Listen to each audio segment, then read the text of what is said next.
नमस्कार. पार्ले टॉक आणि beach pro 8 प्रस्तुत या टॉक शो मध्ये मी अमेया जाधव आपणा सर्वांचं इथं स्वागत करते. आता आपण जो बघितलं गेल्या 3 महिन्यापासून आरोग्याकडे सगळेजण जरा जास्तच लक्ष द्यायला लागलो आहोत. फार गांभीर्याने हा विषय घेतो आहोत, आरोग्य. त्याच अनुषंगाने म्हणजे स्वयंपाक करताना आपण जी काही नोकरी धंदा करताना स्वयंपाकघरामध्ये आपला वेळ आणि पैशाच्या दृष्टीने अनेक शॉर्टकट्स आपण वापरत असतो आणि ते वापरत असताना अनेक गोष्टी आपण कुठेतरी प्लस मायनस कॉम्प्रोमाइज करत असतो आणि ते करत असताना लॉंग टर्मच्या दृष्टीने आरोग्याच्या दृष्टीने काहीतरी अपाय होण्याची शक्यता असते. त्यामुळे स्वयंपाकघरातनंच आरोग्याच्या दृष्टीने असं आपण आजचा जो विषय घेतलेला आहे तो स्वयंपाकघरातील आयुर्वेद. आणि आज आपल्या या टॉक शो मध्ये आपण आमंत्रित केलेलं आहे मुंबईच्या माजी महापौर MD आयुर्वेद असलेल्या डॉक्टर शुभा राऊळ यांना. शुभाताईंचं मी इथे या कार्यक्रमात स्वागत करते. नमस्कार शुभाताई.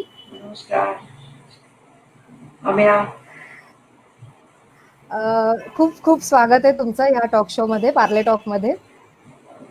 आज म्हणजे मला आज इथे मुद्दामून सांगावंसं वाटतंय की शुभाताईंची आत्ताच आपले कोविड मॅनेजमेंटच्या ह्या समितीमध्ये त्यांची निवड करण्यात आलेली आहे राज्य शासनाने. एक आयुर्वेदाच्या जाणकार MD आयुर्वेद असलेल्या आपल्या शुभाताई ह्या कोविड मॅनेजमेंटच्या समितीमध्ये आहेत. तर मी सर्वप्रथम शुभाताईंचं त्यानिमित्त अभिनंदन करू इच्छिते की खूप शुभेच्छा तुम्हाला. तर आजचा जो आपण विषय घेतला शुभाताई की स्वयंपाकघरातील आयुर्वेद. आताच ग्रीष्म ऋतूची सांगता जवळजवळ होत. आपण छोट्या छोट्या गोष्टी ज्या करायला हव्यात आपल्या स्वयंपाकघरात तर त्या कशा आपल्याला काही वेगळं काही करता येईल का किंवा काय म्हणजे असं तुम्ही सांगाल? हो, आता हा वर्षा ऋतू सुरू होईल. आता ग्रीष्म ऋतू जातोय. ऋतू संधीचा काळ आहे. ह्याला ऋतू संधी म्हणतात. आणि ज्या खरोखर वर्षा ऋतू सुरू होईल त्या वर्षा ऋतूची ऋतुचर्या ही आपण सांभाळली पाहिजे. आणि ऋतुसंधी काळात सुद्धा अग्नीचं विशेष रक्षण केलं पाहिजे असं सांगितलं. त्यामुळे ग्रीष्म ऋतू सोडताना आणि वर्षा ऋतूचं स्वागत करताना आपण हलका फुलका आहार खाल्ला पाहिजे. आता अतिशय म्हणजे शीत वारे वाहू लागतील, थंडी व्हायला लागेल, अशा वेळेला आपण फ्रीज मधलं खाल्लं किंवा थंड्या गोष्टी खाल्ल्या तर अग्नीचं रक्षण होणार नाही आणि अग्नी बिघडला की पुढच्या वर्षा ऋतूमध्ये आपल्याला सगळे पाचनाचे आजार या कफाचे आजार होतील. जसं सर्दी होणं, सायनस भरणं, खोकला, न्यूमोनिया हे सगळे होतात.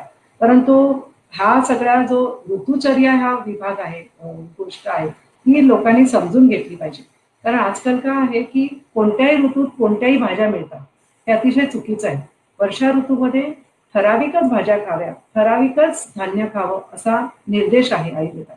आणि जर हे पाळलं नाही तर आपल्याला सामोरं जावं लागेल दोषदृष्टीला, अग्निदृष्टीला.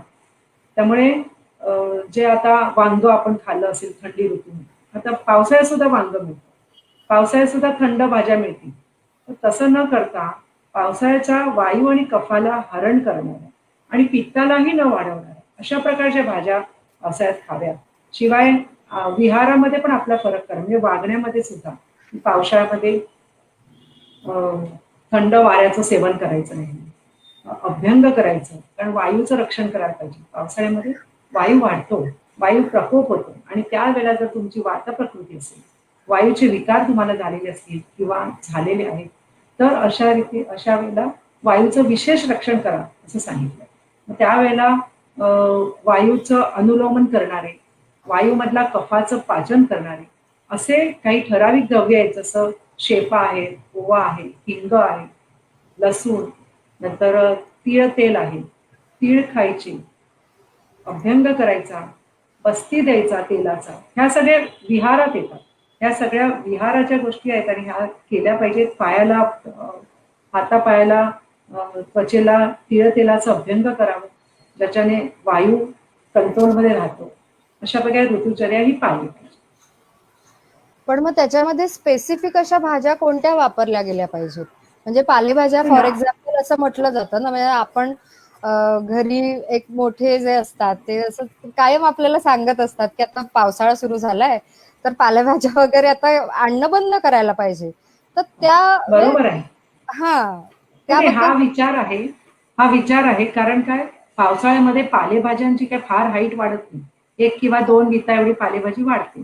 तर अशा हम्म, वेळेला जमिनीचे आणि चिखलातले जीवजंतू असतात ते आपलं संरक्षण करण्यासाठी पाल्याजवळ म्हणजे पानांजवळ येऊन राहतात. अशा वेळेला जर आपण पालेभाजी खाल्ली आणि ती हम्म, नीट धुतली गेली नाही, तर हम्म, आपल्याला विकार होतात. आणि हे हम्म, टाळण्यासाठी पालेभाजी खाऊ नये असं सांगतात. परंतु काही पालेभाज्या ह्या पावसाळ्यातच येतात आणि हम्म, वायुशामक असतात. तर त्या आपण पालेभाज्या पावसाळ्यात खाल्ल्या पाहिजेत. जसं शेवगाचा पाला. हम्म, शेवगाला ह्या दिवसात अतिशय हिरवा-हिरवा छान पाला फुटलेला असतो. तर हम्म, शेवगाचा पाला हा अतिशय वायुशामक, कफशामक आहे.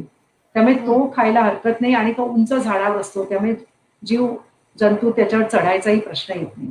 बरं, हम्म. पुनर्नवा ही जी मी आता तुम्हाला दाखवते आहे, ही पुनर्नवाला वर्षाभूच म्हणतात. म्हणजे वर्षा ऋतूमध्येच येणार ही. अच्छा. ह्याला आमच्या गावाला खापरा म्हणतात. हम्म, ही भाजी पावसाळ्यातच येते आणि ती सुरुवातीलाच येते पावसाळ्याच्या. त्यामुळे ही हम्म, खावी. आणि ही अतिशय उत्तम रक्तवर्धक आहे, अ, वायुशामक आहे हम्म, आणि आपल्या शरीरामध्ये जे बाकीचे कफाचे विकार आहे याचा रस सुद्धा पितात. किडनीला जी सूज येते, त्या हम्म, शरीरामध्ये कुठेही सूज आली असेल, तर हम्म, ही पुनर्नवा घेतात किडनीच्या आरोग्यासाठी. त्यामुळे ही पावसाळ्यातच खायला पाहिजे आणि तेव्हाच मिळते. त्यामुळे आणि एक दुसरी गोष्ट टाकळा. टाकळा सुद्धा पावसाळ्यातच मिळतो आपल्याला. म्हणजे अगदी पावसाच्या सुरुवातीच्या काळात. तो सुद्धा बरं. घ्यावा, स्वच्छ धुवावा. तो तर हम्म, आपल्या डोळ्यांसाठी चांगला आहे असं सांगितलं टाकळा. हम्म, त्यामुळे ह्या ज्या गोष्टी आहेत त्या नंतर भेटणारच नाहीयेत. ह्या हम्म, 3 भाज्या तरी पावसाळ्यात खाव्या आणि हम्म, लाल माठ असतो तो पण पावसाळ्यात चांगला असतो. पण हम्म. शक्यतो कोथिंबीर वगैरे जैन धर्मामध्ये तर पावसाळ्यात सगळ्या हिरव्या भाज्या टाळाव्या म्हणून सांगितलं. त्याचं कारण एकच की त्या नीट धुतल्या नाही गेल्या आणि घाण हं, पाणी किंवा जीवजंतूचं त्याच्यामध्ये हं, वास असतो म्हणून. हं. पण आता तुम्ही जी भाजी दाखवलीत, आता आपल्या पुनर्नवा तुम्ही आता दाखवलीत हं. वनस्पती. तर आता तर लॉकडाऊन सुरू आहे. तर ही इझिली अवेलेबल काही बाहेर असतेच असं नाहीये ना नॉर्मल. तर ती तुमच्याकडे तुम्ही घरी लावली आहेत का? हो, हो. मी माझ्याकडे काही भाज्या लावलेल्या आहेत. हां. कारण ही पुनर्नवा भाजी इतकी मला आवडते ह्या दिवसात. आता हं, मी हं. तिथे हे कॉम्प्युटर घेऊन जाऊ शकत नाही आपल्या टेरेसवरती. आता मी हां, दाखवली असती. ही भाजी मी लावलेली आहे आणि हां, त्याची भाजी करून खावी. फक्त हिंग, लसूण ची फोडणी द्यावी आणि ही हां. भाजी खावी. त्याचे सर्वांगाची भाजी होते. म्हणजे त्याची देठाची सुद्धा त्याचे उपयोग केला अच्छा. पाहिजे. पुनर्नवा हा अतिशय उत्तम रसायन सांगितलेला आहे हां, हां. आयुर्वेदात. म्हणजे त्याचप्रमाणे मी हं. मायाळू पण भाजी लावलेली आहे माझ्या घराच्या टेरेसवरती. इतकी सुंदर बघा दिसायला पण, किती छान आहे. त्यामुळे ह्या अशा भाज्या मला वाटते प्रत्येकाने आपल्या परसदारात किंवा इव्हन ग्रिलमध्ये सुद्धा कुंडीत सहज उगवतात. अशा भाज्या हं, लावल्या पाहिजेत आणि ताज्या-ताज्या खाल्ल्या पाहिजेत. हं. तुम्ही आत्ता शुभाताई, तुम्ही हं. आता थोडक्यात पटकन ती भाजी कशी करायची असं सांगितलंत हां. आम्हाला. की फोडणी द्या किंवा असं. मला हां. असं आठवतंय मागे एकदा मी घरी आले होते तेव्हा तुम्ही मला स्पेशली तेलात तुपाची फोडणी किंवा जिऱ्याची फोडणी हं. याबद्दल सांगितलं होतं. असंच सहज बोलता-बोलता सांगून गेला होतात. त्याविषयी आमच्या सगळ्या प्रेक्षकांना आम्हाला खरंच ऐकायचंय, की कोणत्या ऋतूत कसं म्हणजे जिरं, मोहरी विषयी नाही. तुम्ही फोडणीबद्दल एकदा कधीतरी अ, सांगितलं ते सांगा. ह्याच्यामध्ये महत्वाची गोष्ट ही आहे, की एक तर आयुर्वेदाने सांगितलंय, की ऋतुचर्या पाळावी आणि हं, ऋतुचर्या पाळताना ज्या ऋतूमध्ये जे आवश्यक आहे ते गेलंच पाहिजे. आता तेल आणि तुपामधला फरक पण जाणून घेतला पाहिजे. फोडणीमध्ये कधी तेल वापरावं आणि कधी तूप वापरावं. हं. ह्यासाठी मीच स्वतःचे नियम बनवलेत आणि ते आयुर्वेदाला धरूनच आहेत. कारण बरोबर. जर उष्ण ऋतू असेल, तर हां. आणि आपल्याला पित्ताचा त्रास होत असेल, तर हं. तुपाची फोडणी द्यावी. हं, हं. कारण तूप हा अतिशय पित्तशामक आणि सौम्य गुणाचा आहे आणि हं, तेल हे थोडं उष्ण, तीक्ष्ण, सूक्ष्म गुणाचं आहे आणि हं. घाम येतो तेलाची जर फोडणी टाकली ना हं, आणि हं. म्हणजे तेल हाच शोधन करणार आहे. म्हणजे आपल्या शरीराचं शोधन होतं त्वचेमार्फत घाम काढणार आहे. हं, हं. सूक्ष्मगामी आहे. त्यामुळे तेल हे उष्ण ऋतूत नाही वापरायचं. थंडीमध्ये आणि पावसाळ्यात तेलाची फोडणी घालावी. आणि उन्हाळा असेल, ग्रीष्म ऋतू असेल, तेव्हा तुपाची फोडणी घालावी. फोडणीचे द्रव्य सुद्धा आहेत, ते सुद्धा उष्ण आणि शीत असे आहेत. बरोबर? त्यामुळे आपण त्याचा सुद्धा विचार करायचा. पावसाळा असेल तर हिंग, लसूण ह्या गोष्टी अधिक वापरायच्या, कारण त्या वायूचं अनुलंब वायूला कंट्रोल करणार आहे. आणि पावसाळ्यामध्ये, हिवाळ्यामध्ये वायूला कंट्रोल करायला पाहिजे, कारण शीत ऋतू आहे. आणि तेव्हाच मेथी सुद्धा खावी, थंडी आणि पावसाळ्यात. तेव्हा मेथीची फोडणी घालावी. हिंग, मोहरी, लसूण या सगळ्या. आणि जेव्हा उन्हाळा असतो, त्या तुपाची फोडणी असते, त्यावेळेला आपण त्याच्यामध्ये लसूण कमी घालावा किंवा नाही घालावा. हिंग तर सगळ्या ह्याच्यात घालावा, कारण हिंग हे आपल्या भाज्यांमधला जो वायूवर्धक गुण असतो तो कमी करतो. हिंग सगळ्या ऋतूमध्ये खावा. तर हे तूप आणि तेलामधला हा फरक आहे फोडणीचा, तो मला वाटतं सगळ्यांनी पालन केलं पाहिजे. आपल्याला ना एक प्रश्न आलाय आत्ताच, हे तेल तुपाविषयी तुम्ही जे सांगताय ना, तर चित्रा मेहेंदळे आपल्याला विचारतायत की ऑलिव्ह ऑइल वापरावं का? तर याबद्दल तुम्ही काय सांगाल? मी तर सांगेन की मी तर खूप पारंपरिक गोष्टींनाच मानणारी आहे. आणि आयुर्वेदात ज्याचा उल्लेखच नाही त्या गोष्टी मी शक्यतो टाळते. आणि ऑलिव्ह ऑइल हा आपल्या भारताचं नाहीच. कशाला आपण आपल्या भारतातच केवढ्या तरी प्रकारची तेल तुप आहेत, म्हणजे तेल आहे. तिळाचं तेल आहे, खोबऱ्याचं तेल आहे, जसं साऊथमध्ये खोबऱ्याचं तेल वापरतात. तिळाचं आहे, राजस्थानमध्ये, नॉर्थमध्ये तिळाचं किंवा राईचं वापरतात. आपण शेंगदाण्याचं तेल वापरतो. एक फॅशन म्हणून आता ऑइलचं आलंय, ऑलिव्ह ऑइलचं. तर वापरा, त्याच्यात बरेच विटामिन्स आहेत वगैरे सांगितले, पण हे आपली जी तेलं आहेत ती कुठेही कमी पडत नाही असं मला वाटतं. आणि तेलामध्ये सुद्धा एक आहे की तेलामध्ये सुद्धा फिल्टर तेल घ्यावं किंवा कच्ची घाणीचं तेल मिळतं ते आणावं आणि तो वापरावं. जास्ती करून रिफाईन, डबल रिफाईन तेल वापरू नये, कारण तेल हे स्निग्धच असायला पाहिजे. त्याच्यातला स्निग्ध गुण काढून टाकलं जातं, तो चुकीचा आहे. म्हणून मी म्हणते फिल्टर तेल वापरा आणि किंवा कच्ची घाणीचं. बरं. आपण आता जे फोडणी किंवा तेल तूप याबद्दल बोललो, पण आता मला जस्ट विचारायचं आहे की भाकरी हा जो प्रकार आपण आपल्या भारतात वापरला जातो किंवा सर्रास करतो आपण जेवणामध्ये आपल्या स्वयंपाकघरात, तर ती ज्वारी, बाजरी, नाचणी, तांदळाची भाकरी, तर सरसकट आपण हल्ली तर सगळंच अवेलेबल असतं, त्याच्यामुळे आपण कधी कधी मिक्स म्हणजे पिठं करून सुद्धा भाकरी बनवतो किंवा इंडिव्हिज्युअल सुद्धा बनवतो. तर त्या ऋतूच्या दृष्टीने पण भाकरी करावी, त्याचं सेवन करावं असं कुठे आहे का सांगितलेलं आयुर्वेदात? बघा, आयुर्वेदामध्ये सगळ्या गोष्टी का अशा की ही बाजरी कधी खावी वगैरे असं नाही सांगितलं, पण कॉमन एक रूल दिलेला आहे की बाजरी ही उष्ण आहे, ज्वारी ही त्या मानाने शीत आहे, तांदूळ त्या मानाने बऱ्यापैकी शीत आहे, कारण तांदळाला पाणी खूप लागतं. त्यामुळे बाजरी ही थंड ऋतूत खावी, तांदूळ, नाचणी ह्या उष्ण ऋतूत खायच्या भाकऱ्या. आणि ज्वारी कोणत्याही ऋतूत खाऊ शकतो, गहू सुद्धा कोणत्याही ऋतूत खाऊ शकतो. परंतु सगळ्या पिठांची एकत्रित भाकरी ही कधीतरी ठीक आहे, नेहमी करू नये असं मला. आपल्या शरीराला साधारण प्रत्येकाचं एक पचन करायचं एक वेगवेगळं मान असतं. ज्वारी, बाजरी या सगळ्यांचं वेगवेगळ्या मानाने पचन होतं. त्यामुळे आपण सगळ्यांची एकत्रितकरण नेहमी नेहमी करू नये. थालीपीठामध्ये आपण करतो, ठीक आहे, सगळं भाजलेलं असतं. परंतु मी म्हटलं बऱ्याच बायका असं करतात की सगळी धान्य एकत्र करून दळायला टाकतात, तर तसं करू नये. आपल्या अग्नीप्रमाणे, ऋतूप्रमाणे अशा धान्यांची निवड करावी. अच्छा. आपल्याला अजून एक, तुम्ही आपला सुरुवातीलाच आपला जो भाज्यांचा विषय झाला होता, तर आपल्याला एक असा प्रश्न आलेला आहे, पूर्वा कवणकर म्हणून, त्या विचारतायत की फळभाज्या या वर्षा ऋतूमध्ये कोणत्या खाल्ल्या जाव्यात, असा त्यांचा एक प्रश्न आहे आपल्याला लाईव्ह. फळभाज्यामध्ये आता पावसाळ्यात येणाऱ्या भाज्या आहेत, शिराळ आहे, पडवळ आहे, बरोबर. आणि पावसाळ्यामध्ये फळभाज्या मला वाटते फक्त वायू आणि कफ वाढवणारा नसल्या पाहिजे, एवढं बघावं. बाकी फळभाज्या सगळ्याच खायला हरकत नाही. असं पण पावसाळ्यामध्ये ज्या ऋतूमध्ये भाज्या होतात त्याच खायला पाहिजे. शिराळ आहे, आता हे आत्ताच्या ज्या भाज्या आल्या भोपळी मिरची आहे, ह्या खाऊ नये माझ्या मते पावसाळ्यात. भोपळी मिरची, गाजर ज्या जमिनीत उगवतात त्या सुद्धा जास्ती खाऊ नये, कारण त्या पृथ्वी तत्वाच्या असतात आणि त्याच्यामध्ये दूषित होण्याची शक्यता जास्ती असते. बाकी तुम्ही भाज्या खाऊ शकता सगळ्या. सुरण तर खूप छान पावसाळ्यात.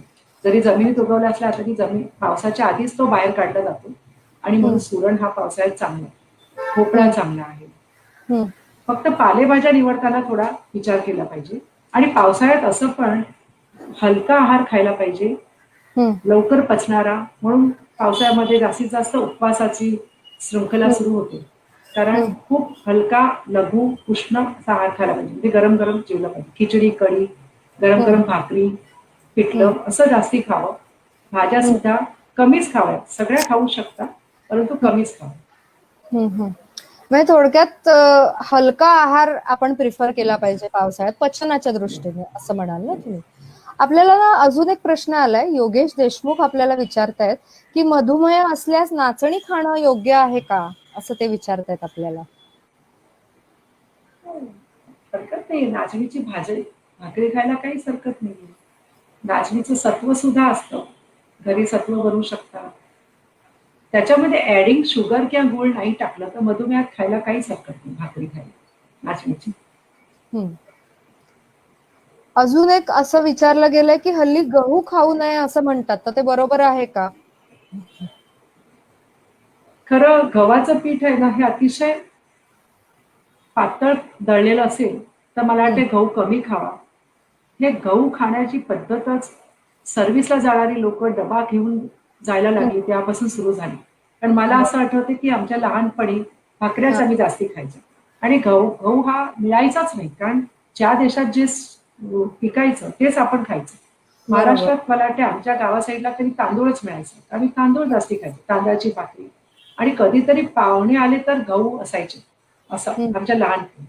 आता काय झालंय, सर्व्हिस करायला लागले आणि गव्हाची भाकरी ही डब्यात सुद्धा बरी राहते, गव्हाची चपाती, म्हणून गहू जास्ती खायला लागले. जर गहू खालेच, आता आपला तो जीवनाचाच भाग झालाय गव्हाची चपाती. गहू जर खावेच लागले तरी जरासे जाड दळलेल्या पिठाची चपाती करून खावी असं मानलं. आणि गव्हाच्या बाबतीत सुद्धा एक सांगते मी आणखी की गहू हे चांगले सांगितले, बल तयार कर, बल देणारे आणि डोळ्यासाठी चांगले सांगितले. परंतु आयुर्वेदात आणखीन एक उल्लेख छान केलेला आहे की गहू हा तेलाबरोबर मिश्रित करून खाला तर तो डोळ्यांसाठी घातक ठरतो. तेवढं चांगलं विधान आयुर्वेदात सांगितलंय. सूक्ष्म ह्याच्यामध्ये विचार आहे. आणि आज तुम्ही बघा, समोसे हे गव्हाचे, मैद्याचे बनलेले असतात आणि तेलात तळलेले असतात. तर समोसे हे अतिशय वाईट आहे, कारण गहू आणि तेल. आणि मग माझ्या घरात मी गव्हाचं पीठ कणिक मळताना सुद्धा वरून तेल नाही लावत, तूप लावत. तुम्ही करून बघा, गव्हाची आपण कणिक मळतो पाण्यामध्ये, त्या वरून तूप लावायचं. अतिशय कमी तुपामध्ये सुद्धा ते सॉफ्ट होऊन जातं. आणि तेल आणि गव्हाचं मिश्रण झालंच नाही पाहिजे, ह्याकडे आपण कटाक्षाने लक्ष द्या. हा खूप सूक्ष्म असा विचार आयुर्वेदाने केलेला आहे आणि ते सिद्धही होत आहे. त्यामुळे आपण परोठे करतो तर वरती लोणी टाकायची पद्धत होती आधी, जे परोठे करायचे पंजाबी लोक. ठेपले सुद्धा करतो तर आपण ठेपल्यामध्ये तीळ आणि ओवा सगळं टाकतो, परंतु वरून आपण तेल लावतो ना, ते चुकीचं आहे माझ्या मते. आयुर्वेदाच्या मते आपण तूपच लावलं पाहिजे असं आहे. पण मग तेच आपल्या मनात आता मी म्हटलं तसं सुरुवातीला खूप आपण शॉर्टकट्स वापरत असतो, पटकन काहीतरी होईल आणि जे अवेलेबल असेल त्यानुसारच आपण करतो जेवण. तर आता हा तेल तुपाचा विषय जो आलाय, तर तेल, तूप, डालडा ह्या सगळ्या बाबत म्हणजे किचन मध्ये काम करणाऱ्या सगळ्यांनाच एक मनात संभ्रम असतो की नक्की कधी कोणतं काय वापरावं. आता थोडक्यात तर तुम्ही सांगितलं, पण ओव्हरऑल सर्वसाधारण सगळ्यांनाच काय तुम्ही म्हणजे आयुर्वेदाच्या दृष्टीने काय तुम्ही तुमचे इनपुट्स द्याल? तेल आणि तूप व्यवस्थित आहे. एक तर पहिलं आपलं तेल तूप हे कमीच खावे, कारण आजकाल आपले बैठे व्यायाम आहेत. आपण जास्ती काही कष्ट करत नाही. आधी शेतकरी खूप कष्ट करायचं, मग ते जेवढं खायचं तेवढं ते पचलं जायचं, कारण कष्टातूनच त्यांचा कफाचं हरण व्हायचं. आज काय झालंय, बैठे जॉब जायचं, त्यामुळे तेल तुपाचा वापर कमीच करा. आणि करायचा झाला तर सिलेक्टेड, म्हणजे ऋतूप्रमाणे करा. आणि प्रकृतीप्रमाणे करा. हे खरं आहे. आणि तूप हे अतिशय चांगलं आहे पित्त प्रकृतीसाठी आणि पित्ताच्या ऋतूसाठी तूप चांगलं आहे. तेल वापरायचं असेल तर तेलाचा ओरली कमी वापर करायचा असं आयुर्वेदाने सांगितलं. तेलाचे जे घटक हे आहेत तेल असलेले द्रव्य म्हणजे तीळ, खोबरं, शेंगदाणे ह्यांचा जास्ती वापर करा खाण्यामध्ये. बरोबर, भाज्यांमध्ये तेलाची फोडणी कमी टाका आणि वरून शेंगदाण्याचं कूट किंवा तिळाचं कूट किंवा खोबरं किसलेलं असं टाका. म्हणजे त्याच्या द्रव्य असलेली द्रव्ये टाका, तेल असलेली द्रव्ये टाका. परंतु तेलाचा वापर कमी करा.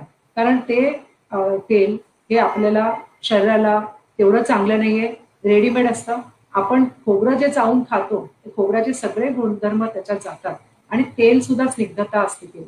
म्हणून म्हणते की स्निग्धता आवश्यक आहे, परंतु ते स्निग्ध द्रव्य तुम्ही खा, तेल कमी खा. खूप छान. मगाशी आपण जे सांगितलं तुम्ही की पालेभाजी रिलेटेड, आता आपण बघतो की आपल्याला सगळ्यांना जेव्हा आपण हॉटेलमध्ये जाऊ किंवा घरी सुद्धा आपण पालक पनीर करतो, ज्याच्यात पालक किंवा या पालेभाज्या ब्लांच केल्या जातात, म्हणजे त्यातलं पाणी गाळून टाकलं जातं. तर तसं पाणी गाळून टाकून त्यातलं सत्व किंवा कितपत म्हणजे आपण त्याला न्याय देतो एक आहाराच्या दृष्टीने, आरोग्याच्या दृष्टीने, असं आपलं मत आहे? नाही, आजकाल त्याच्या बाबतीत पण जागरूकता आली. आता तर व्हेजिटेबल स्टॉक करतात. म्हणजे हो. उकडलेलं आपण घेतो आणि त्याचं पाणी सुद्धा फेकून देत नाही. त्या पाण्यातून सुद्धा आपण पीठ भिजवतो किंवा थालीपीठात टाकतो असं करतो. त्यामुळे कधी हरितद्रव्य ही उकळून त्याचं पाण्यातून सगळं तत्व निघून गेलं तर काय अर्थ नसतो. त्यामुळे मला असं वाटतं की हे ते तुम्ही विचार केला पालकचा ब्लच करतो ते चुकीचं आहे. पालक जरी असा आहे चोळून घेतला म्हणून त्याचं हा हा. पाणी दुसऱ्या ठिकाणी वापरलं पाहिजे. अच्छा. आणि आणखीन एक मला सांगायचं वाटतं की काही गोष्टी आहेत ना त्या आपण फार नंतर घेतलेल्या आहेत. आता आयुर्वेदामध्ये भारतातले जे जास्तीत करून भारतामध्ये अवेलेबल असलेले आहेत ते त्या घटक द्रव्यांचा जास्ती उल्लेख केलेला आहे. जसं टोमॅटोचा, भोपळी मिरचीचा काही जास्ती उल्लेख नाही. आणि त्यामुळे आता जे टोमॅटो जेवढ्या जास्ती प्रमाणात खाल्ले जात आहेत ना, ते बघून मला थोडीशी भीतीच वाटते असं मला वाटते, की टोमॅटोचा सतत म्हणजे सॅलडमध्ये पण वापर आहे, नंतर ग्रेव्हीमध्ये पण वापर आहे, त्याचा सॉस पण एवढा सगळा खाल्ला जातोय. एक तर त्याच्यात प्रिझर्वेटिव्ह असलेल्या गोष्टी पण जास्ती खाल्ल्या जातात. ह्याच्याकडे ना मला लक्ष द्यावंसं वाटतंय, आपल्याला सांगावंसं वाटते, की ह्या ज्या गोष्टी आहेत त्या बाहेरून आलेल्या आहेत. टोमॅटो आहे, बटाटा आहे, भोपळी मिरची आहे, पालक सुद्धा लहानपणी हे आम्ही पाहिलेली सुद्धा नव्हत्या अशा गोष्टी इतक्या जास्ती प्रमाणात खाल्ल्या जाते. तर त्याच्यावर विचार करायला पाहिजे. कारण आता तुम्ही बघाल तर किडनीचे स्टोन्स आणि किडनी फेल्युरिटी ह्या सगळ्या गोष्टी वाढत चालल्या आहेत. ह्या सगळ्या काही गोष्टी आपण ज्या बाहेरच्या गोष्टी अडॉप्ट केल्या, जसं आता पिझ्झा, बर्गर हे सगळं सुद्धा आपण जास्ती प्रमाणात खातोय. एवढ्या प्रमाणात आपण 10-15 वर्षापूर्वी एवढ्या प्रमाणात काही खाल्लं जात नव्हतं. मैद्याचे पदार्थ आहेत. ह्या सगळ्या गोष्टींमुळे आपलं पचन संस्था तर बिघडते, पण आपले जे सॉफ्ट ऑर्गन्स आहेत, लिव्हर आहे, किडनी आहे, ह्याच्यावरती पण वेगळाच ताण पडतो आणि त्यांचं फॅलिटी किंवा त्यांच्या आजाराचं पण प्रमाण वाढलेलं असतं. तेच आता तुम्ही जे म्हटलत की ह्या आपल्या इकडच्या गोष्टी नाही आहेत, पण त्या तरी आपल्या त्या वापरात किंवा एक जिभेची चोचले म्हणून आपण ते चोचले खाल्ल्या म्हणून आहे. जातो. हो. तर तसंच माझ्या मते साखर किंवा गुळाचं पण तसंच कॉम्बिनेशन म्हणता येईल का? म्हणजे त्याविषयी तुम्ही काय सांगाल की आपल्या रोजच्या जेवणामध्ये साखर, गूळ याचं कसं कितपत वापर असावा, प्रमाण असावं? हो, हा पण छान प्रश्न आहे. आता लोकांना सुद्धा याच्या बाबतीत खूप माहिती मिळालेली आहे. साखर ही खरी खडी साखर, खंड शर्करा असं म्हटलेलं आहे आयुर्वेदात आणि खडी साखर ही उत्तम आहे. पण त्याच्यावर प्रोसेस करून त्याला बारीक क्रिस्टल्स बनवून जी साखर बनवली गेली आहे ना, त्याच्यावर आमचं ऑब्जेक्शन असतं आयुर्वेदाच्या लोकांचं. कारण काय ती साखर बनवताना त्याच्यावर खूप प्रोसेस केलेली असते. त्यामुळे ही साखर मला वाटते की फक्त गोड असते. बाकी त्याच्यामध्ये जे काही गुण असतील ना, ते नाहीये. जे खडी साखरेत गुण आहेत, ते साखरेत नाहीये. साखर ही म्हणजे फक्त गोडवा देणारी म्हणून ते क्रिस्टल झालेले आहेत. त्यापेक्षा खडी साखर खावी किंवा गूळ खावा. गूळ अतिशय चांगला आहे. काकवी खावी. काकवी पण चांगली आहे. हम्म, काही लोक तर खजुराचा गुळ खातात, म्हणजे हम्म, कारण त्याच्यामध्ये आयन हा अतिशय जास्ती प्रमाणात आहे गुळामध्ये. हम्म, त्यामुळे ते गुळचा हल्ली जास्ती वापरते, पण केमिकल रहित गुळ ह्याचा हम्म, जास्ती वापर होत चालला आहे. त्याच्याकडे हम्म, सगळ्यांनी लक्ष दिलं पाहिजे. हम्म. आपल्याला एक प्रश्न आलाय, प्रकाश कुलकर्णी पुण्याहून आपल्याला असं विचारतायत की स्वयंपाकघरात आपण खोबरेल तेल खावं का, असं म्हणजे खावं असं म्हणतात. कोकणात पण सर्रास वापर त्याचा केला जायचा पूर्वी सुद्धा किंवा आत्ताही. तर ते आता आपल्याला या लाईफस्टाईल नुसार कितपत कसा काय वापरावं खोबरेल हे तेलाचा चांगलं आहे. वापर? यस, खोबरेल तेल चांगलं आहे. हा, खोबरेल तेल असो, तिळ तेल असो, आपापल्या प्रकृतीला धरून खायला हा, पाहिजे. हा, आणि तिळ तेल हे पित्त प्रकृतीला थोडासा त्रासदायक ठरलेलं आहे. कमी हम्म, खावं. तीळ तेलाची पण फोडणी घेतात. खोबरेल पण चांगलं आहे, तेही आम्ही वापरून बघितलंय. हम्म, खोबरेल तर चांगलंच आहे हाडांसाठी, केसांसाठी. हम्म, जर ते ओरली गेलं तर काही हरकत नाही. आणि शेंगदाण्याचं तेल, हा, काही लोक सूर्यफुलाचं तेल वापरतात. पण या हम्म, सगळ्या गोष्टी नुकसान काही नाहीये. तुमच्या प्रकृती आणि ऋतूला बघून घ्यायला काहीच हरकत नाही. हम्म. मला पुढचा प्रश्न एक असा विचारायचा आहे, दूध, दही यांचा वापर सर्रास आपण आता जे सॅलड्स करतो, कोशिंबिरी करतो, त्याच्यात दही वापरतो किंवा फ्रूट सॅलड हे सगळ्यांनाच एक डेझर्ट म्हणून आपल्या सगळ्यांना आवडतं. इव्हन लग्नात सुद्धा अगदी आवर्जून ठेवलं जातं, जे आपल्या खातो, सगळ्यांना आवडतं. तर फ्रूट सॅलड मध्ये म्हणजे फळ आणि दूध असं विरुद्ध अन्न वगैरे असं मी कुठेतरी वाचलं होतं मागे आयुर्वेदाच्या दृष्टीने. तर आपण हे असं करतो किंवा खातो, तर ते कधीतरी खावं की म्हणजे ते योग्य आहे की नाही हे आधी पहिलं तुम्ही सांगा आम्हाला सगळ्यांना. आणि जर अगदीच आवडते, फॉर एक्झाम्पल सीताफळ बासुंदी प्रचंड आपल्याला आवडते, जेव्हा आपण लग्नात जातो तर ती अगदी छान मस्त ताव मारतो. तर अशा प्रकारचं म्हणजे सीताफळ, दूध किंवा बासुंदी सारखे प्रकार असेल तर ते कसे खाल्ले जावेत किंवा कसं आपण आरोग्याच्या दृष्टीने कसं त्याला ट्रीट करावं, दुधाचे दह्याचे नाही, पदार्थ हा फळांसोबत? चांगला आहे. चांगला, हा अतिशय छान विषय झाला. हम्म, दूध हा अतिशय चांगलं सांगितलं. दूध जीवनीय आहे. अ, दूध सात्विक आहे, ओजवर्धक आहे वगैरे बरंच आहे. पण दुधाचे नियम आहेत. दुधाबरोबर काही गोष्टी मिश्रित करून खाऊ नये. जसं दुधाबरोबर मासे अजिबात चालणार नाही. हम्म, दुधाबरोबर फळं पण चालणार नाही. आयुर्वेदात सांगितलं. दूध आणि हम्म, दही एकत्र करून चालणार नाही. बरोबर? तर हम्म, आता दूध आणि फळामध्ये सुद्धा दोन आताचे काही वैद्य आहेत ते सांगतात, की दूध आणि फळ अगदी खायचंच असेल, हम्म, तर जे फळ कच्चं असताना आंबट नसतं, ते फळ हम्म. दुधाबरोबर चालेल असं समजूया. आयुर्वेदात नाही सांगितलं. आयुर्वेदात सांगितलं अच्छा, दुधाबरोबर कोणतंही फळ चालणार नाही. बरोबर? अच्छा. तरी सुद्धा जर हा, खायचं असेल, तर हम्म, सीताफळ तू सांगितलंस, दूध आणि हम्म. केळं. पण हे वारंवार खाऊ नये. कधीतरी खावं लागलं तर.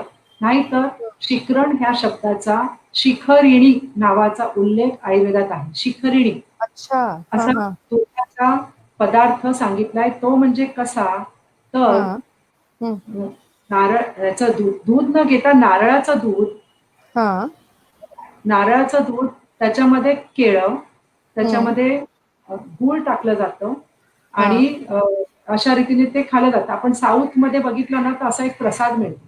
नारळाच्या हम्म, दुधामध्ये केळं हम्म, टाकलेलं असतं, गूळ टाकले असतं आणि पोहे टाकलेले असतात. हा हम्म, हम्म, अतिशय उत्तम पौष्टिक पदार्थ साऊथमध्ये देवळाच्या बाहेर मिळतो. तर हम्म, हा अशा रीतीने शिकरण करून खाऊन बघा, खूप छान हम्म, लागतं. मी खाल्लेलं आहे. त्याच्यात हम्म, हम्म, तूप टाकलं तर चालेल, पण दूध चालणार नाही. हम्म, हम्म, मी कसं करते, मी आधी नारळाचं दूध असलं तर त्याच्यात केळं, अ, गूळ आणि तूप टाकते. तर अशा प्रकारचं तुम्ही खाल्लं तर काही बाधणार नाही. कारण काय, हे दुषी विष असतं. समजा हे वारंवार केलं, आज खाल्लं शिकरण तर काही झालं नाही, आम्ही तर बरीच वर्ष खातोय असं पण सांगतात. पण हा, ह्या गोष्टी कुठेतरी दुषी विषासारख्या आपल्या शरीरामध्ये भिनतात आणि मग हम्म, त्या कधी मधुमेह किंवा त्वचा विकार अशा रीतीने आपल्याला दिसतात. मग आपल्याला हम्म, कळत नाही ह्याचं मूळ कुठे आहे. पण ह्या सगळ्या छोट्या-छोट्या हम्म, आपण अनेक चुका आहारात केलेल्या असतात. शास्त्र विरुद्ध हम्म, असतात, ते आपण करतो आणि हम्म, त्याच्यामुळे अशा प्रकारच्या हम्म, गोष्टी घडतात. कारण विकृत कफ तयार होतो त्याच्यामुळे. हम्म, विकृत हम्म, कफ हम्म. तयार झाल्यावर कुठेतरी आपल्याला त्रास देतो. आपल्याला वाटते आपल्याला बरोबर. काहीच नाही. पण आपण हम्म, शास्त्रविरुद्ध आहार करू नये. त्यासाठी हा मी उल्लेख केला. ओके. नाही, मी तेच आता म्हणेन की जसं आता तुम्ही उदाहरण दिलं की डेफिशियन्सी क्रिएट होऊ शकते ना, डेफिशियन्सी होते. तर हल्ली जे फॅड आलेलं आहे वजन कमी करण्यासाठी वेगवेगळ्या प्रकारची डाएट केली जातात. म्हणजे 2 डाएट तर सगळ्यांना आपल्याला माहितीच आहे. दिवसातून 2दा खाणं असेल किंवा दर 2 तासांनी खाणं, तो एक प्रकार झाला. तसंच त्याच्या सोबतीने कीटो डाएट किंवा नो कार्ब्स डाएट अशा प्रकारची डाएट केली जातात. तर ती आपल्या या राहणीमानानुसार आणि ओव्हरऑल लाईफस्टाईलनुसार आत्ताच्या घडीला ती तशी करणं कितपत योग्य आहे, त्याविषयी आपण सांगाल का? आता डाएट म्हणजे हा जो फॅड आलेला आहे. खरं हं, म्हणजे आयुर्वेद कधीच सगळ्यांसाठी एक डाएट सांगत नाही. असं हं, करा म्हणजे तुमचं वजन कमी होईल असं आयुर्वेद कधीच सांगत नाही. त्यामुळे हं, प्रकृतीनुसार तुम्हाला हं, डाएट सांगितलं जातं. आयुर्वेदात सुद्धा सांगितलं काय खावं, काय नाही खावं, किती हं, खावं, ह्या सगळ्या हं, व्यक्तीनुसार प्रत्येक व्यक्तीनुसार सांगितलं जातं. आता एखादी हं, व्यक्ती पाहिली की ती कफ प्रकृतीची आहे, तर तिला जास्ती प्रमाणात डाएट सांगावं लागेल म्हणजे जास्ती स्ट्रिक्ट सांगावं लागेल. वात प्रकृतीची असेल तर तिला नाही सांगावं लागेल असेल गोष्टी. परंतु फक्त वजन कमी करायचंय म्हणून डाएट करतात हे हं, चुकीचं आहे. नुसतं आपलं हं. वजन काटा सांगतोय की वा तुमची उंची आणि तुमचं वजन बघा तुम्ही परफेक्ट आहात. हे हं, चुकीचं आहे. हं. मला बरोबर. वाटतं. असं काही नाहीये. तुम्ही एवढा विचार करू नका. तुमचा अग्नी, तुमचा मल, मलप्रवृत्ती कशी आहे, भूक कशी आहे आणि भुकेपेक्षा नेहमी जसं-जसं वय वाढतं तसं भुकेपेक्षा नेहमी कमी खावं. हं, नंतर-नंतर अर्धच खावं असंही सांगितलंय. हं, उष्ण हं, उष्ण जलाचं पान करावं. जर तुमचं वजन वाढत असेल तर व्यायाम करा. हं, आहारामध्ये स्निग्धद्रव्य कमी करा, मधुर द्रव्य कमी करा. परंतु हं, हे कीटो डाएट म्हणजे फक्त प्रोटीनच खा आणि हं. तशाने तुमच्या शरीराचा आतले अवयव हे कुठे ना कुठे तुम्हाला दगा देतील आणि मग आपण विचार करत असतो की काय झालं. पण मला आमच्या आयुर्वेदात हे अजिबात मान्य नाही. हं. इव्हन वेगन आणि डाएट सुद्धा हल्ली असतं ना? वेगन डाएट पण एक सुरू व्हेगन झालेलं डाएट आहे. दूधही घेत नाही आणि दुधाचे पदार्थही घेत नाही. हे हो. सगळे पण आम्ही आयुर्वेदाची माणसं, आम्ही या सगळ्या गोष्टीला मानतच नाही. आपण हं, शास्त्रात काय बसतं तेच बघतो. तुमचा हं, अग्नी कसा आहे, तुमची प्रकृती कशी आहे, हं, ह्याप्रमाणेच तुम्ही डाएट बदल केला पाहिजे आणि ऋतूनुसार डाएट बदल केला पाहिजे. ह्या हं, सगळ्या हं, गोष्टी आहेत. त्यामुळे हे एका व्यक्तीसाठी असं जनरलाइज आम्ही सांगू शकणार नाही, की हं, तुम्ही हे डाएट घ्या असं. हं, हं, हं. परंतु आपल्याला असा एक एक प्रश्न नाही बोला. असा आलाय की फळं कधी खावीत किंवा खाऊ नयेत. म्हणजे जसं फॉर एक्झाम्पल आता तर सर्रास जेवणानंतर फळं खाल्ली जातात किंवा डेझर्ट्स, गोड पदार्थ जेवणानंतर आपण खातो. पण मी असं कुठेतरी वाचल्यासारखं वाटतंय की कधीही जेवणाच्या सुरुवातीला गोड पदार्थ खावा किंवा फळं हो. खावीत. तर ते त्यामागे काय लॉजिक आहे किंवा कसं नक्की काय फॉलो करावं आपण? नाही, नक्की.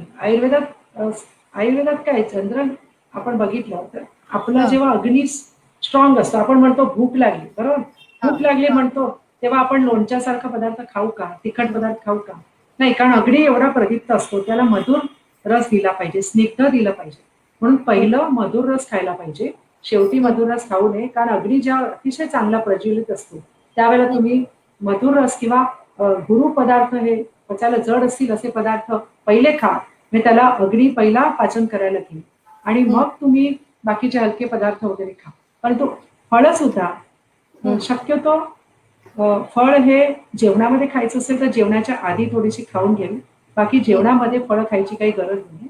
तुम्ही नंतर फलाहार म्हणून संध्याकाळी खाऊ शकता. पण फळ खाताना बघा, की ती फळाची प्रकृती काय? काही फळं थंड असतात, काही गरम असतात फळं.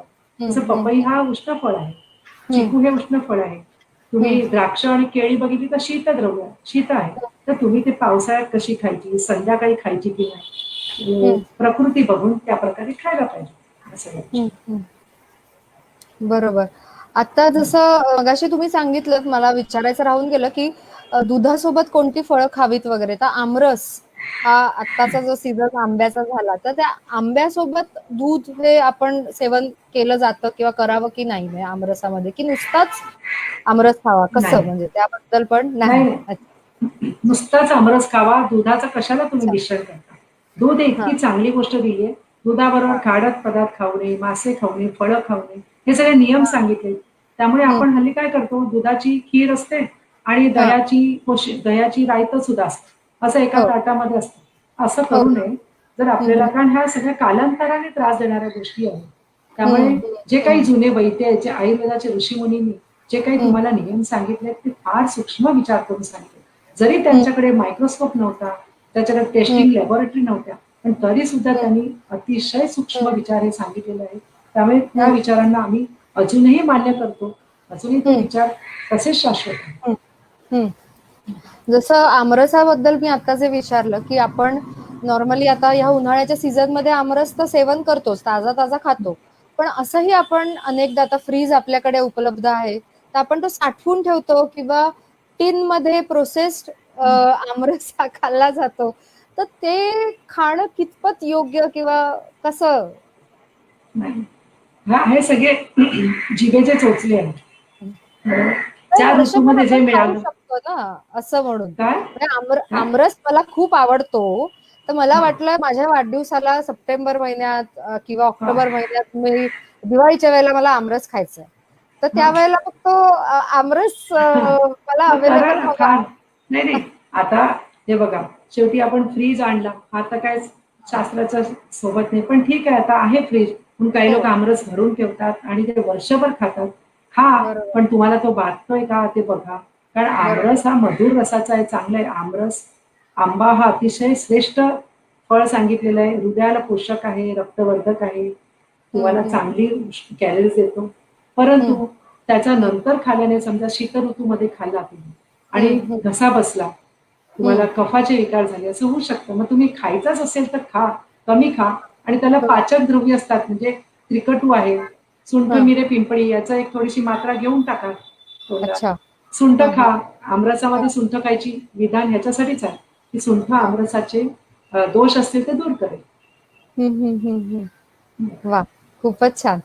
आणि आपल्याला एक प्रश्न आता असा आलाय, की दुधा संबंधात आहे, की सध्या हल्ली A2 मिल्क प्रॉडक्ट्स जे मिळतात, तर ते त्यांचा वापर किंवा त्याविषयी तुम्ही काय सांगाल? दूध कोणतं घ्यावं? आहाराच्या आता दृष्टीने. खरं दूध हे ताजंच घ्यावं. आता आपल्याकडे गाय तर काय आपण घेऊ शकत नाही. गाईचं दूध श्रेष्ठ सांगितलं. हो. नाहीच मिळालं तर म्हशीचं घ्यावं, पण ताजं असावं. आता आपण डेअरीचं दूध आणतो. हं, आता A2च्या आता आहे, कारण हं, ऑर्गॅनिक म्हणतात, ऑर्गॅनिकचं हे आहे, तर गाय पाळलेली असेल, गाय नुसती बांधलेली असेल, तरी पण ते गाईचं दूध चांगलं नाही, नुसत्या बांधलेल्या गाईचं दूध. हं, जर्सी गाईचं दूध पण चांगलं नाही. त्यामुळे हं. आता दूध हे चांगलं मिळणंच कठीण झालंय. आता बरोबर. A2चं आलंय, तर हं. लोकांनी घ्यावं. ते महाग केवढं आहे. हां. पटलं तर घ्यावं. पण मला असं वाटतं, की दूध हे माझ्या दृष्टिकोनातून आयुर्वेदाने तर नेहमी आयुष्यभर दूध घ्या, कारण दूध हे तुमचं म्हातार वयात सुद्धा पूर्णान्न होऊ शकतं.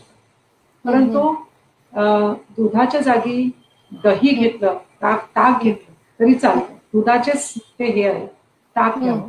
पण हं, हं, दूधच घ्यायचं असेल तर चांगलं गाईचं किंवा A2चं आता चाललंय. हरकत नाही, घ्या. हं, हं, काही नाही. हं, हं. मगाशी जेव्हा दूध आणि फळांचा जो विषय आपला झाला होता, आपल्याला आईस्क्रीम तर सगळ्यांनाच आवडतं, सगळ्या ऋतूंमध्ये आपण खातो. तर त्या आईस्क्रीम मध्ये सुद्धा वेगवेगळे फ्लेवर्स असतात, जसं चिकू फ्लेवर आहे, चिकू आईस्क्रीम आहे, वॉटरमेलन. जसं नॅचरल्स मध्ये तर सर्रास सगळेच प्रकार आपल्याला फळांबरोबर आईस्क्रीम खायला मिळतात. तर ते त्याविषयी आम्हाला सांगाल का, की आईस्क्रीम आणि ते फळांमध्ये मिश्रित दूध असं जे वापरलं जातं त्याचं सेवन, त्याविषयी. हा पुन्हा तोच विषय झाला, की फळ आणि दूध एकत्र खाऊ नये. त्याच्यात हां. परत ते थंड अतिशय फ्रीज केलं, म्हणजे हो, आणखीन ते कफवर्धक झाले. आता बरोबर. आता आपण काही गोष्टींना आपण नापाच खाऊ असं सांगू शकत नाही, कारण आता हो, मुलांना ते गोष्टी आवडतात. जरी बरोबर. खाण्यात आलं, तरी मी हां, सांगितलं ना, की हां, ह्या ज्या काही विरुद्ध अन्नाच्या गोष्टी आपण खाव्याच हां, लागल्या, हां, हां. आवडतात म्हणून. तर हं, ते खा, पण तुमचा घसा, हं, कफ या सगळ्या हं. गोष्टींचा विचार करून जर त्या बरोबर. खाल्ल्याच तर गुळणी, हं, मी तर खाल्ली तर गुळणी घ्यायला सांगते. आणि ज्यांना कफ प्रकृती आहे, शीत प्रकृती आहे आणि असं हं, खाल्ल्यानंतर त्रास होतो, त्यांनी त्रिकटूची मात्रा घेऊन टाकायची. त्रिकटू किंवा सुंठ ती गरम हं, पाण्यातून घेऊन टाकायची. मग हं, आईस्क्रीममुळे होणारे जे हं, काही दुष्परिणाम आहेत ते तरी कमी हं, होतील, हं. असं आहे. काही गोष्टींना आपण अगदी नकाच खावं असं सांगितलं तरी काय कमी होणार नाही, कारण आता हो, ग्लोबल वॉर्मिंगमुळे एवढी उष्णता असते, थंडीत हो, सुद्धा आईस्क्रीमकडे जास्ती ओढा असतो. ते खा, हो ना. पण तुमच्या घशाचा आणि कफाचा विचार करून त्या प्रकारे काळजी घ्या. खरी गोष्ट आहे. आपल्याला आता जी पार्श्वभूमी सध्या जी चालू आहे आजूबाजूला करोनाचं जे सावट पसरलेलं आहे अख्ख्या जगावरतीच, तर त्या दृष्टीने पण मला इथे विचारावं असं वाटेल की एक रोगप्रतिकारक शक्ती वाढवण्याच्या दृष्टीने आपला आत्ता ह्या ऋतूमध्ये आहार कसा असावा, ही एक पहिली गोष्ट. आणि अजून एक प्रश्न त्याच सेम सिमिलर असा आहे की करोनामुळे सगळीकडे भीती आहे, तर सकाळी कोमट पाण्यात हळद मिक्स करून वगैरे असं काही घेता येईल का, घ्यायचं का, किंवा कधी त्याचं सेवन करावं, हा प्रश्न रोहिदास गांगवे यांनी आपल्याला विचारलाय औरंगाबादहून. तर ते त्याबद्दल जरा अं, सांग. हो. ह्याच्यावर खूप छान आम्ही चर्चा केलेली आहे की कशा हा. प्रकारचा कोरोनाच्या संबंधित असा आपण डाएट किंवा जीवन पद्धती कशी असायला पाहिजे. आता पावसाळा येत हम्म, आहे, तुम्हाला हम्म, कफाचे विकार होऊ शकतात. त्यामुळे आत्ताच्या काळात तुम्ही अजिबात फ्रीज मधलं म्हणजे थंड खाऊ नये. थंड हम्म, पाणी फ्रीज मधलं हम्म, काहीच खाऊ नका. कफ हम्म, आणि वायू वाढणार नाही, कारण आत्ताचा जो कोरोना आहे त्याची जी लक्षणं हम्म, आहेत ती कफ आणि वायूची अशी लक्षणं आहेत. हम्म, वातश्लेष्मिक सन्निपात ज्वर असं आम्ही हम्म, त्याला नाव दिलं आहे. म्हणजे हम्म, अशा लक्षणाचा तो ज्वर आहे, हा जो हम्म, व्याधी आहे कोरोना. त्यामुळे हम्म, वायू आणि कफाला जिंकण्यासाठी जे काही उष्ण द्रव्य आहे, पाचक हम्म, द्रव्य आहे, त्यांचं हम्म, कॉम्बिनेशन करून घरात ठेवा आणि खा. आता समजा जेवल्यानंतर किंवा हम्म, सकाळी नाश्त्यानंतर, दुपारी जेवल्यानंतर आणि रात्री जेवल्यानंतर अशी एक पूड हम्म, करून ठेवा की त्याच्यामध्ये शेपा, ओवा, बडीशेप, थोडीशी दालचिनी, थोडी काळी मिरी अशा हम्म, आणि सुंठ ह्या सगळ्या गोष्टींचा चूर्ण करून म्हणजे मिक्सर मधून काढून ते एका बाटलीत भरून ठेवा. आणि सकाळी नाश्ता, दुपारी जेवण, रात्रीचं जेवण ह्याच्या नंतर एक पाचक पूड म्हणून ती तोंडात टाका चमचाभर. चगळत बसा आणि गरम पाण्याबरोबर पिऊन टाका. हे असं केलं एक मुखवास म्हणता येईल त्याला. पण तो शेपा जास्ती, बडीशेप, अ, ओवा ह्या 3 गोष्टी तरी असल्याच पाहिजेत. थोडीशी दालचिनी आणि थोडीशी काळी मिरी असली, थोडं जिरंही टाका आणि ही पूड तुम्ही 3 वेळा दिवसातून खा. शिवाय सुंठीचा उपयोग अतिशय जास्ती प्रमाणात करा. हा पावसाळा आहे. पावसाळ्यामध्ये सुंठ ह्याला विश्वभेषज म्हटलंय. सुंठीला सगळ्या विकारांवरती आपण सुंठीचा प्रयोग करू शकतो. आणि सुंठ ही त्रिदोष शामक आहे आणि ह्या पावसाळ्यामध्ये तर अतिशय चांगली आहे. त्यामुळे तुम्ही सुंठ आणि खडी साखर त्याचं पावडर करून ठेवा आणि ते दिवसातून घसा तुमचा प्रोटेक्ट राहावा म्हणून दिवसातून अर्धा अर्धा चमचा तोंडात टाकत राहा. हे जरी केलं ना तरी तुमचा घसा आणि नाक आणि हे जे सायनस आहे हे भरलं कधीच त्रास देणार नाही आणि तुमचा हा मेन एंट्रीच आहे हीच सुरक्षित राहिली तर कोरोनाचा प्रतिकार तुम्ही उत्तमरित्या करू शकाल. आणि शिवाय सुंठ आणि हळद ह्याची पूड करून जिभेवर ठेवायची रात्री झोपताना आणि ते चगळत चगळत झोपा तुम्ही. ते हळद अच्छा. सुद्धा अतिशय चांगली अँटीसेप्टिक आहे आणि प्रोटेक्टिव्ह आहे. एवढं तरी ओके. केलं पाहिजे. आणि आयुष काढा आता मिळतोय. आयुष हो. काढाची टॅबलेट मिळते, ती हो. घ्या. आणि संशमनी वटी ही अतिशय चांगली गुळवेलीची बनवलेली वटी आहे, ती तुम्ही प्रतिकारासाठी घ्या. वा, खूप छान शुभाताई. एक असा प्रश्न आलेला आहे की दही कधी खावं, म्हणजे दह्याचं सेवन हे कधी केलं जावं, किंवा नॉर्मली आपल्याला जेवणावर दही आवडतं किंवा ताक. मग उन्हाळ्याचे आता दिवस होते किंवा आता सुद्धा उन्हाळाच तसा आहे, वर्षा ऋतू जरी आला असला तरी सुद्धा, तर दह्याबद्दल काय सांगाल तुम्ही? बघा, दह्यासाठी ना आयुर्वेदाने भरपूर नियम सांगितले. हम्म, दही चांगलं पण तेवढंच वाईट सुद्धा आहे. त्यामुळे हम्म, मला असं वाटतं एकतर आयुर्वेदाने सांगितलंय, कारण बऱ्याच विकारांमध्ये दही खाऊच नाही असं हम्म, सांगितलं. दही वर्ज्य हे तुम्ही बघाल ना तर काही आयुर्वेदिक जुने वैद्य आहेत ते सगळ्यांनाच पथ्यामध्ये दही खाऊ नये असं देऊन देतात. तुम्ही हम्म, ताक प्या, कारण दह्याचं मंथन केल्यामुळे, हा, दह्याचं मर्दन झाल्यामुळे दह्याचे दोष दूर होतात आणि हा, ताकामध्ये गुण तयार होतात. म्हणजे हम्म, मर्दनम गुणवर्धनम किंवा मर्दनम दोषनाशनम म्हटलंय. तर दह्याचं अशा प्रकारे मंथन केल्यामुळे हे हम्म, ताक बनतं आणि ताक हे अतिशय गुणकारी आहे. म्हणून हम्म, दही खाण्याने बऱ्याच जणांना सर्दी होते, कफ होतो, हम्म, हळूहळू त्वचा विकारात सुद्धा दही खाऊ नये. तर दही खाण्याचे नियम आहेत. संध्याकाळ नंतर दही खाऊ नये. हम्म, दही हम्म, तापवलेलं खाऊ नये. बरोबर. हम्म, दही हम्म, मासे, दही चिकन हे जे आता खाल्लं जाते, चिकनला हा, मॅरिनेट करण्यासाठी दही वापरतात, हो, ते सुद्धा हो, अतिशय वाईट आहे. दीर्घकाळाने तुम्हाला त्वचेवरती नाहीतर लिव्हरवरती वाईट हम्म, परिणाम झालेले दिसतील. त्यामुळे हम्म, दह्याचे हे नियम पाळावे. सर्दी असेल, पावसाळ्यामध्ये, थंडीमध्ये दही खाऊ नये असे हम्म, नियम आहेत. आता दह्यामध्ये समजा उन्हाळा असेल, दिवसा दही खायचं असेल, तर चमच्यानेच खूप त्याला मर्दन करा. खूप ढवळा दही आपल्या वाटीमध्ये टाका. त्याच्यात हं. पाहिजे तर तुम्हाला पित्त प्रकृती असेल तर साखर, खडी साखर टाका आणि हां, दही हां, खा. हां, बरोबर? आणि दही जर जास्ती खाल्लं गेलं, तर सुंठही हां. टाका. सुंठ अच्छा. ही अतिशय उत्तम पाचक आहे. त्या हां. सगळ्यांचे दोष दूर करणारी ही सुंठ आहे. हं, आईस्क्रीम हं, खाल्लं हं. तरी तुम्ही सुंठ खा. हां, हां, दुधाचा पदार्थ जास्ती खाला तरी सुंठ खा.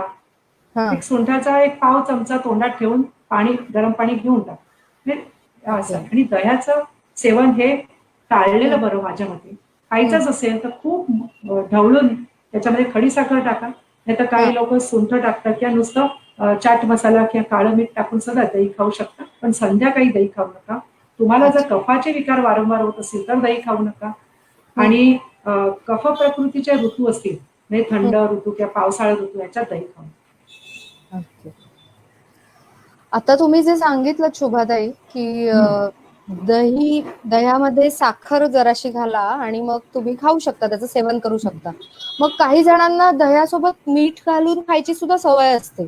मग त्याबद्दल काय म्हणणं आहे ते एक ऐकायचंय. आणि दुसरं म्हणजे एक प्रश्न असा आहे, की पत्री साखर आणि खडी साखर ह्याच्यातला काय फरक आहे? कोणता प्रिफर करावं असं? हे तर दह्यामध्ये तुम्ही हं. मी सांगितलं ना एक तर दही आंबट जरा सुद्धा आंबट असेल तर खाऊ नये.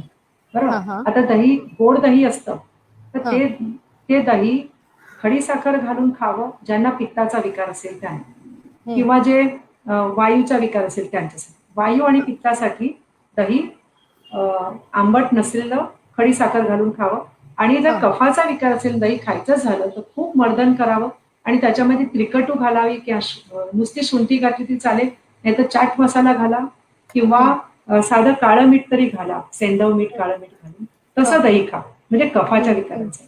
हं, आता पत्री आणि खडी साखरेसाठी हं. खडी साखर आणि पत्री साखरेचे गुण सारखेच आहेत. हां, हां. जास्ती गुणाची पत्री साखर आहे. पत्री अच्छा. तिला हं, आणखी हं. म्हणजे पत्र्यासारखे त्याचे तुकडे करतात. तर ती जास्ती गुणाची आहे, पण ती खूप महाग आहे. त्यामुळे खडी साखरच खावी. खडी साखर हं. उत्तम गुणाची आहे. त्यामुळे हां. एवढा काही फरक नाही. औषधी गुणासाठी पत्री साखर वापरली जाते आणि आपण हं. साधी खायची असेल तर खडी साखर खावी. ओके. आता जो दह्याचा आपला विषय निघाला ना, दही तर जनरली असं म्हणतात, म्हणजे आपल्याला चित्राताई विचारतात, चित्रा मेहेंदळे, की रात्री हं. दही भात खावा असं म्हटलं जातं. तर ते नाही. तसं सेवन म्हणजे आपण पूर्वापार सगळेजण रात्री दही भात, आज काय आहे तर आज आम्ही दही भात केलाय हो, असं असतं. बघा किंवा आता आता आहे रात्री ना जेवताना ताक घेतलं तर चालेल का? असंही प्रमोदिनी सावंत आपल्याला विचारतायत. हे बघा, आता ह्याच्यात सुद्धा ना योजना करायला सांगितली.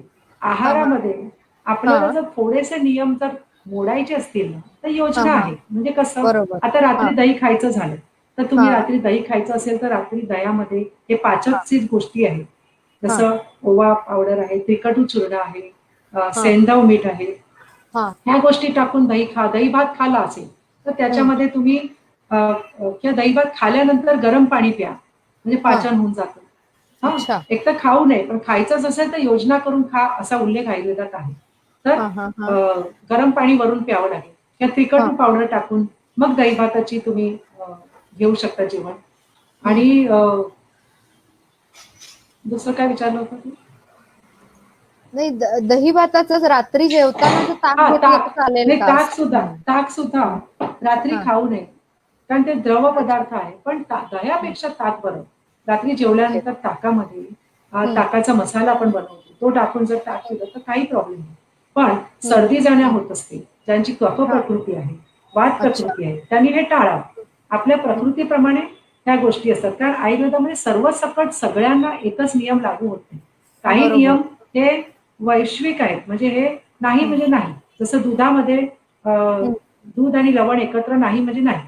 त्याच्यात हं. काही हं. योजना करता येत नाही. तसंच हं. काही गोष्टी त्या रात्री दही नाही खायचं हा नियम आहे. परंतु हां. खायचं असेल तर हां. हां.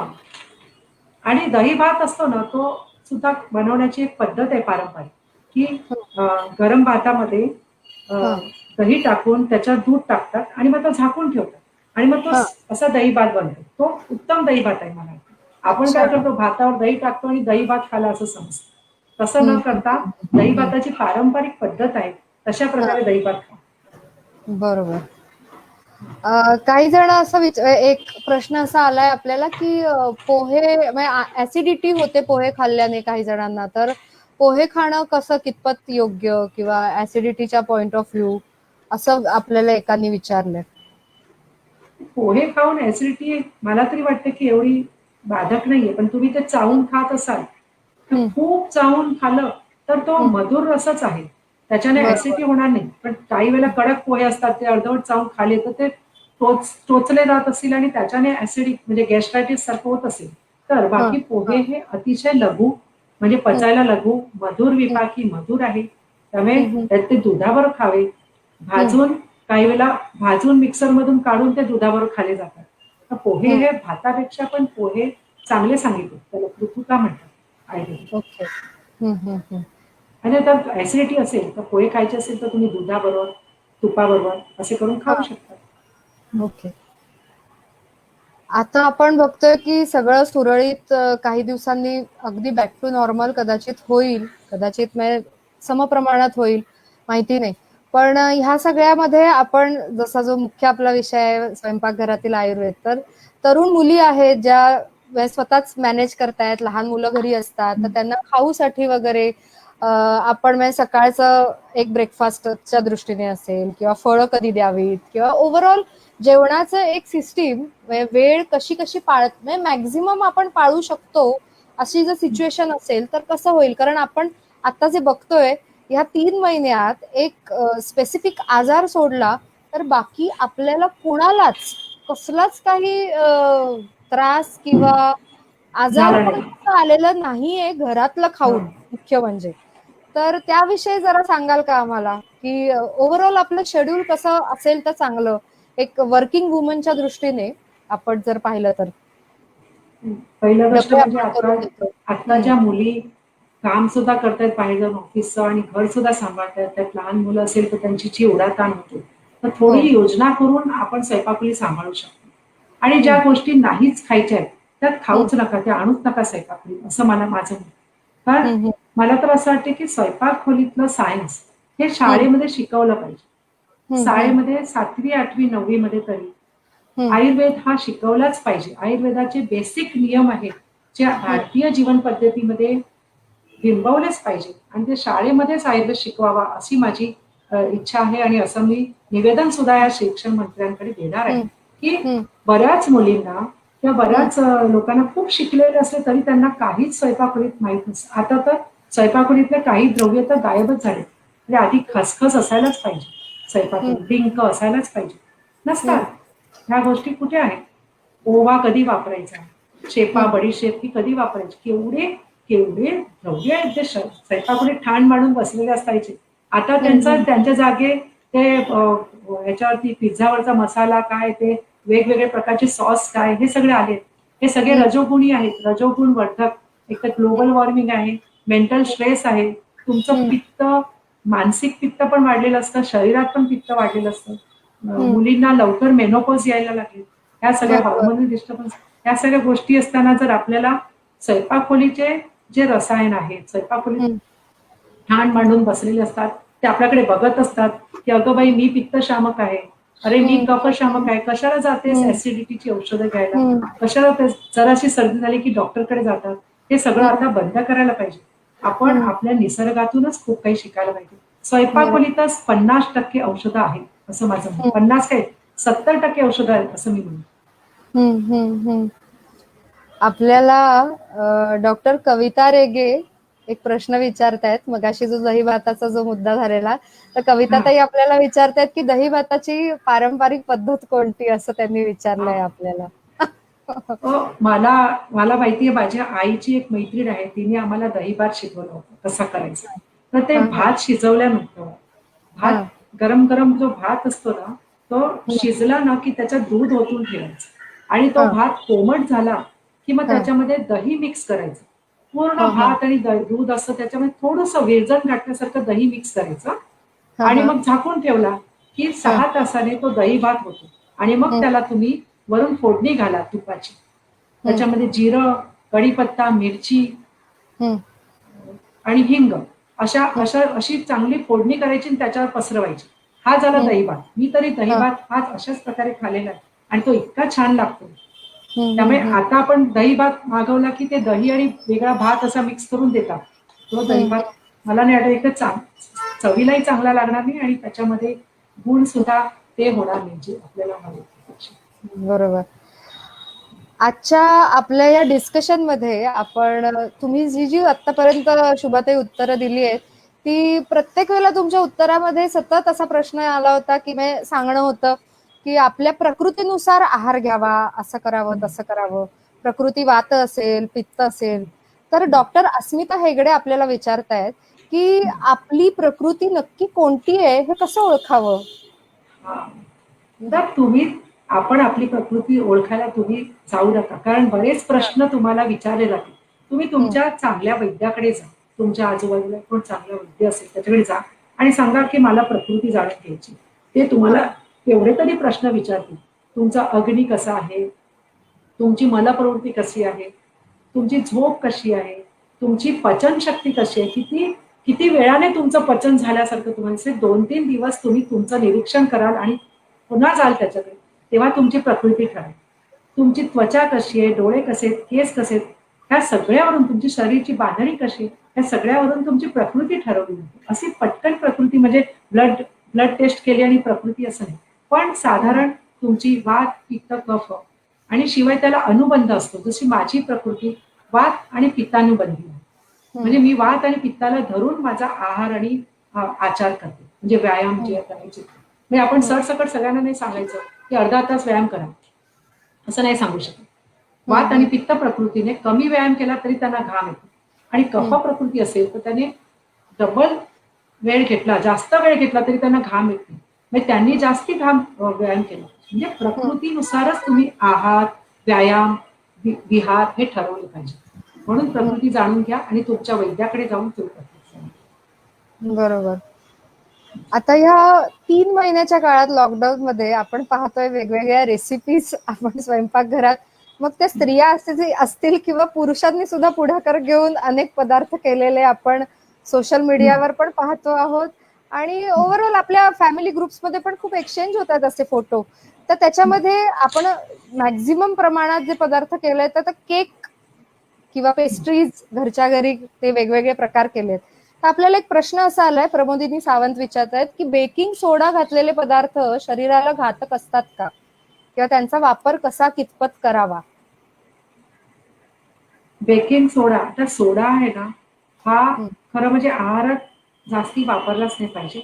आणि आयुर्वेदाच्या औषधामध्ये काही सोडा म्हणजे टंकण खार आहे, सज्जिका खार आहे, हे खार वापरतो. ती काही आयुर्वेदाची औषधं जर गुरु असतील तर त्यांना थोडं पचन करण्यासाठी सोपं जावं म्हणून वापरतो किंवा पित्तशामक म्हणून क्षार अल्कलाईन म्हणून वापरतो. परंतु जेवणामध्ये नेहमी नेहमी क्षार वापरू नये. कारण क्षार हे लेखन करणारे आहे. तुमच्या शरीरामध्ये सौम्य वस्तू जायला हवेत जास्ती करून. हे लेखन करणारे जर नेहमी नेहमी जात असेल ना तर तुम्हाला हे त्रासदायक ठरतील. म्हणून आता आहे की उडदाची डाळ आहे ती लवकर पचावी म्हणून आपण त्याचा सोडा टाकतो किंवा जास्ती करून हे खमण ढोकळा हे खातो आपण. हे जे फर्मेंटेड लवकर व्हावं की हलके व्हावे म्हणून क्षार टाकतो. पण ठीक आहे, थोड्या प्रमाणात ठीक आहे, परंतु हे जास्ती प्रमाणात खाऊ नये असं मला वाटतं. खूप खूप बेकिंग सोडा टाकून ते फुलवायचे आणि मग ते गॅस होतो आणि शरीराला कालांतराने ते घातक ठरू शकतात. एखाद 2 वेळा खाल्लं आठवड्यातून तर काही हरकत नाही. पुढे मला असं एक विचारायचं तुम्हाला की ड्रायफ्रुट्सचा जो वापर असतो आपल्या डेली रुटीन मध्ये, असं म्हणजे मला आई सांगते की भूक लागली तर छोटूसा डबा ठेवत जा पर्समध्ये, त्याच्यात ड्रायफ्रुट्स ठेवत जा, भूक लागली तर पटकन एखाद्या तोंडात टाकता येतो, कुठेही आपण असलो, कामात असलो, मीटिंग असली तर काही कोणाला कळतही नाही आपण खाल्लंय काहीतरी, भूक लागली तर ड्रायफ्रुट्स त्याचं सेवन हे कधी कोणत्या ऋतूत कसं करावं किंवा त्याची खाण्याची पण काही स्पेसिफिक वेळ असते की कधीही आपण कुठचाही खाऊ शकतो सुकवलेलं? नाही, तर ड्रायफ्रुट्स मध्ये सुद्धा काही गोष्टींची एलर्जी काहींना असते. जसे काजूची एलर्जी मी पाहिली बऱ्याच वेळा. तर ते भान ठेवून खायला पाहिजे. आणि दुसरी गोष्ट, शेंगदाणा हा सुद्धा उत्तम ड्रायफ्रूट आहे.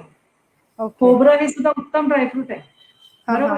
म्हणजे जे मिळेल आणि आपल्या खिशाला जे परवडेल तेवढ्याच प्रमाणात आपण आता काजूमध्ये आणि बदाममध्ये जे आहे ते मला वाटतं हा. शेंगदाण्यामध्ये आहे. काही काही एवढं काही कमी. काजू हम्म. बदाम काश्मीरमध्ये होतात. म्हणजे काजू तर हो गोडे गोडे काश्मीरमध्ये पिस्ता बदाम होतात. ते हो. काश्मीरच्या लोकांसाठी जास्ती चांगलं आहे असं मला वाटतं. त्यामुळे बरोबर. हे आपण खातो ठीक आहे बदाम खावे पण अगदी खूपच हम्म. खाणं नेहमीच खायला असं काही नाहीये. हम्म. त्याच खा त्याचा तर चांगलंच आहे ना आता तू म्हणालीस तसं खाऊचा डबा एवढूसा देतात की बाबा पटकन काय करत नाहीत आपण 2-4 गोष्टी तोंडात टाकाव्या. पण हम्म. आता आपण गरीब माणसाला असं सांगू शकतो का, की तू बदाम खा वगैरे नाही. नाही. बरोबर. त्यांना आपण सांगू शकतो, की बाबा तू शेंगदाणे खा. शेंगदाणे हम्म. सर्वात जास्त छान ड्रायफ्रूट आहे. सगळे व्हिटॅमिन्स त्याच्यात आहेत अच्छा. आणि उत्तम प्रोटीन आहे. म्हणून आपल्या चिवड्यामध्ये पण शेंगदाण्याचं कूट टाकतो आपण कितीतरी हो. भाज्यांमध्ये. तर तो खूप हम्म. चांगला शेंगदाणे हे अतिशय चांगले पौष्टिक आहेत. त्यामुळे हम्म. शेंगदाणे आणि गूळ हे जरी खाल्लं तरी बेस्ट कॉम्बिनेशन आहे. वा. एक सुंदर सबस्टिट्यूट होऊ शकतं ना शेंगदाणे आणि गूळ रोजच्या आपल्या असंच जाता येता पण तोंडात पटकन टाकलं तरी हो, चालू शकतं. आम्ही लहानपणी चणे गूळ खाल्लेत, शेंगदाणे गूळ खाल्लेत आणि मला वाटतं की हे पारंपरिक गोष्टी आता पुन्हा येतील. बऱ्याच हा. लोकांना आता पटायला लागेल. असं बरोबर. आहे. त्यामुळे ह्या गोष्टींचा आता प्रचार व्हायला पाहिजे. आपल्याला लीना माटे एक प्रश्न असा विचारतायत की पाव ब्रेड यांचा जो आपला वापर असतो रेग्युलर जेवणामध्ये तर आज काय आपण दुसऱ्या दिवशीचं काय करायचं स्वयंपाकघरात असं थोडंसं एक कॅल्क्युलेशन असतं ना की उद्या सकाळी काय ब्रेकफास्ट करायचा आहे पण ठीक आहे आज ब्रेड आणलाय ना तो उद्या ब्रेडच सकाळी खाऊया तर त्या पाव किंवा ब्रेड ह्याचा परिणाम आपल्या शरीरावर कसा कितपत होतो आणि त्याचं सेवन ठीक आहे आपल्याला आवडतं तर सगळ्यांनाच ब्रेड बटर खायला कोणाला आवडत नाही सगळ्यांनाच आवडतं इनफॅक्ट मी तर म्हणेन काही कॉन्फरन्सेसमध्ये वगैरे सुद्धा मोठ्या मोठ्या कार्यक्रमात पण तसंच सँडविचेस वगैरे सर्व केली जातात चटणी सँडविच असेल किंवा ब्रेड बटर असेल तर त्याचं एक फ्रिक्वेन्सी काही असावी का किंवा ती पूर्णच बंद करून टाकावी याबद्दल आपलं मत काय आहे शुभाताई? आता हे ग्लोबलायझेशनचा जमाना आहे. हो. त्याच्यामध्ये आपण इतका स्वीकार केला आहे. हा. आपलं हे एवढुसं पोट, जठर, बरोबर? आपली एवढीशी पाचन संस्था, परंतु हा. आपण त्याच्यावर एवढे प्रयोग केलेले आहेत. आधी हम्म. कसं होतं भारतीयच प्रयोग असायचे. म्हणजे चला आज साउथ इंडियन खाऊया, आज बंगाली डिश खाऊया, पंजाबी खाऊया छोले वगैरे असं हम्म. होतं. आता इटालियन खाऊया आणि अ, कोणती तरी वेगवेगळ्या देशांची डिश खाली जाते. त्यामुळे आता हम्म. ह्या ग्लोबलायझेशनच्या जमान्यामध्ये हे जे हम्म. अतिक्रमण झालेलं आहे, त्या हम्म. गोष्टीला आपण आता खूप काही थोपवू शकत नाही. परंतु धोके हे लक्षात आणून दिले पाहिजे. पाव हम्म. आणि ब्रेड हे काही आजची गोष्ट नाहीये. आम्ही लहानपणी पण खाल्ले. पण ते फार कमी प्रमाणात खायचो. बिस्किट, बरोबर? हम्म. ह्याच्यात मैदाच असतो आणि ह्याच्यात बरोबर. यीस्ट असते. हम्म. खा, पण थोड्या प्रमाणात खा आणि हम्म. भान ठेवून खा. कारण मी बघितलंय काही लोक सतत पाव आणि ब्रेड आणि पिझ्झा ब्रेड हे सगळ्या गोष्टी सतत खात असतात. ह्या सगळ्या हम्म. गोष्टींचा कालांतराने परिणाम जाणवेल. हम्म. जेवढं होईल तेवढं लोकांना आवडतात. हल्लीच्या हम्म. मुलींना भाकरी, हे सगळे पदार्थ आवडतात. थालीपीठं आवडतात. आणि त्याच्यात बरोबर. वेगवेगळ्या योजना करून आपण थालीपीठं बनवू शकतो. इतक्या छान-छान योजना करू शकतो, की हम्म. त्यांना चव पण तेवढीच देऊ शकतो. तर अशा प्रकारच्या योजना करा. ब्रेड हम्म. वगैरे हे आपण टाळू नसू शकलो तरी कमी करा. कारण आजच्या तरुणी ह्या पुढच्या हम्म. आया आहेत. बरोबर. उद्याच्या आया आहेत.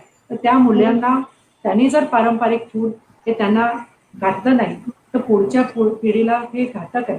कारण हम्म. किती दिवस ह्या पाव आणि ह्या सगळ्या गोष्टींमध्ये आपलं ओज, तेज हे हम्म. कमीच होतं. आयुर्वेदामध्ये आहार हा केवळ काय आज खाल्ला आणि उद्या पचन झालं आणि बाहेर पडलं असं नाही. आहार हा बरोबर. आपलं सत्व, ओज, तेज, हम्म. वीर्यवर्धक असा पाहिजे, असं हम्म. सांगितलं. हम्म. हम्म. हम्म. एक पाण्यासंदर्भात एक प्रश्न असा आहे की नॉर्मली आपण आता मुंबईत पूर्वापार माझ्याही आई बाबा आजी आजोबांच्या लहानपणापासून आपण बघतो की मुंबईत पाणी आपण भरतो सकाळी फॉर एक्झाम्पल पाणी सकाळी यायचं पहाटे आणि मग हं. नंतर ते दुसऱ्या दिवशी ते पाणी ओतून टाकतो आणि नवं भरतो आणि ऍट द सेम टाइम आताही आपण साधारण तसंच ऍक्वागार्डचं पाणी वगैरे युज करतो पण बाहेर जेव्हा आपण जातो दुसऱ्या दिवशी आपण तेच पाणी आपण वापरत नाही घरात पण बाहेर आपण त्या बिस्लेरीच्या बाटल्यांमधलं पाणी वगैरे पितो तर हे म्हणजे एक बॅलन्सिंग कसं होऊ शकतं किंवा ते कसं कितपत योग्य आहे ते बिस्लेरी बाटलीतलं पाणी पिणं? नाही, आता तो पर्याय नसेल तर आपण प्यायला पाहिजे. काय घरात ते असताना आहे. घरचंच पाणी प्यायला.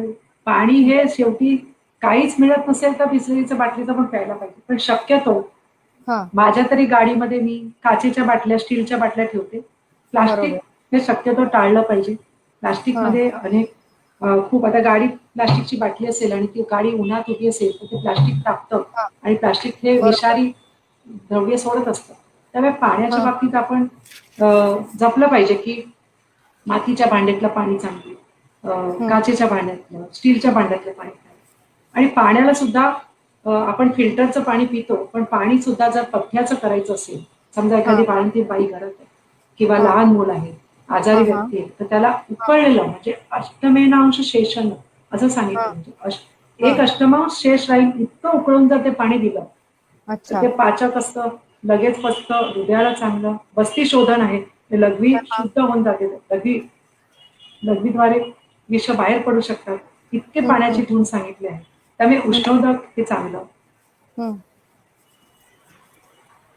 पाण्याच्या बाबतीत आणि सुधाकर. सिद्ध जल पण हां. नाही, सिद्ध जल पण सांगा ना. सांगितलंय, की हम्म, आपल्याला जर अ, अ, थंड बाहेर थंडी आहे, पावसाळा हम्म, आहे आणि हम्म, आपल्याला सुद्धा संधी दुखतायत किंवा सर्दी झाली आहे, तर पाणी हे ओवा, शेपा टाकून सिद्ध करायचं.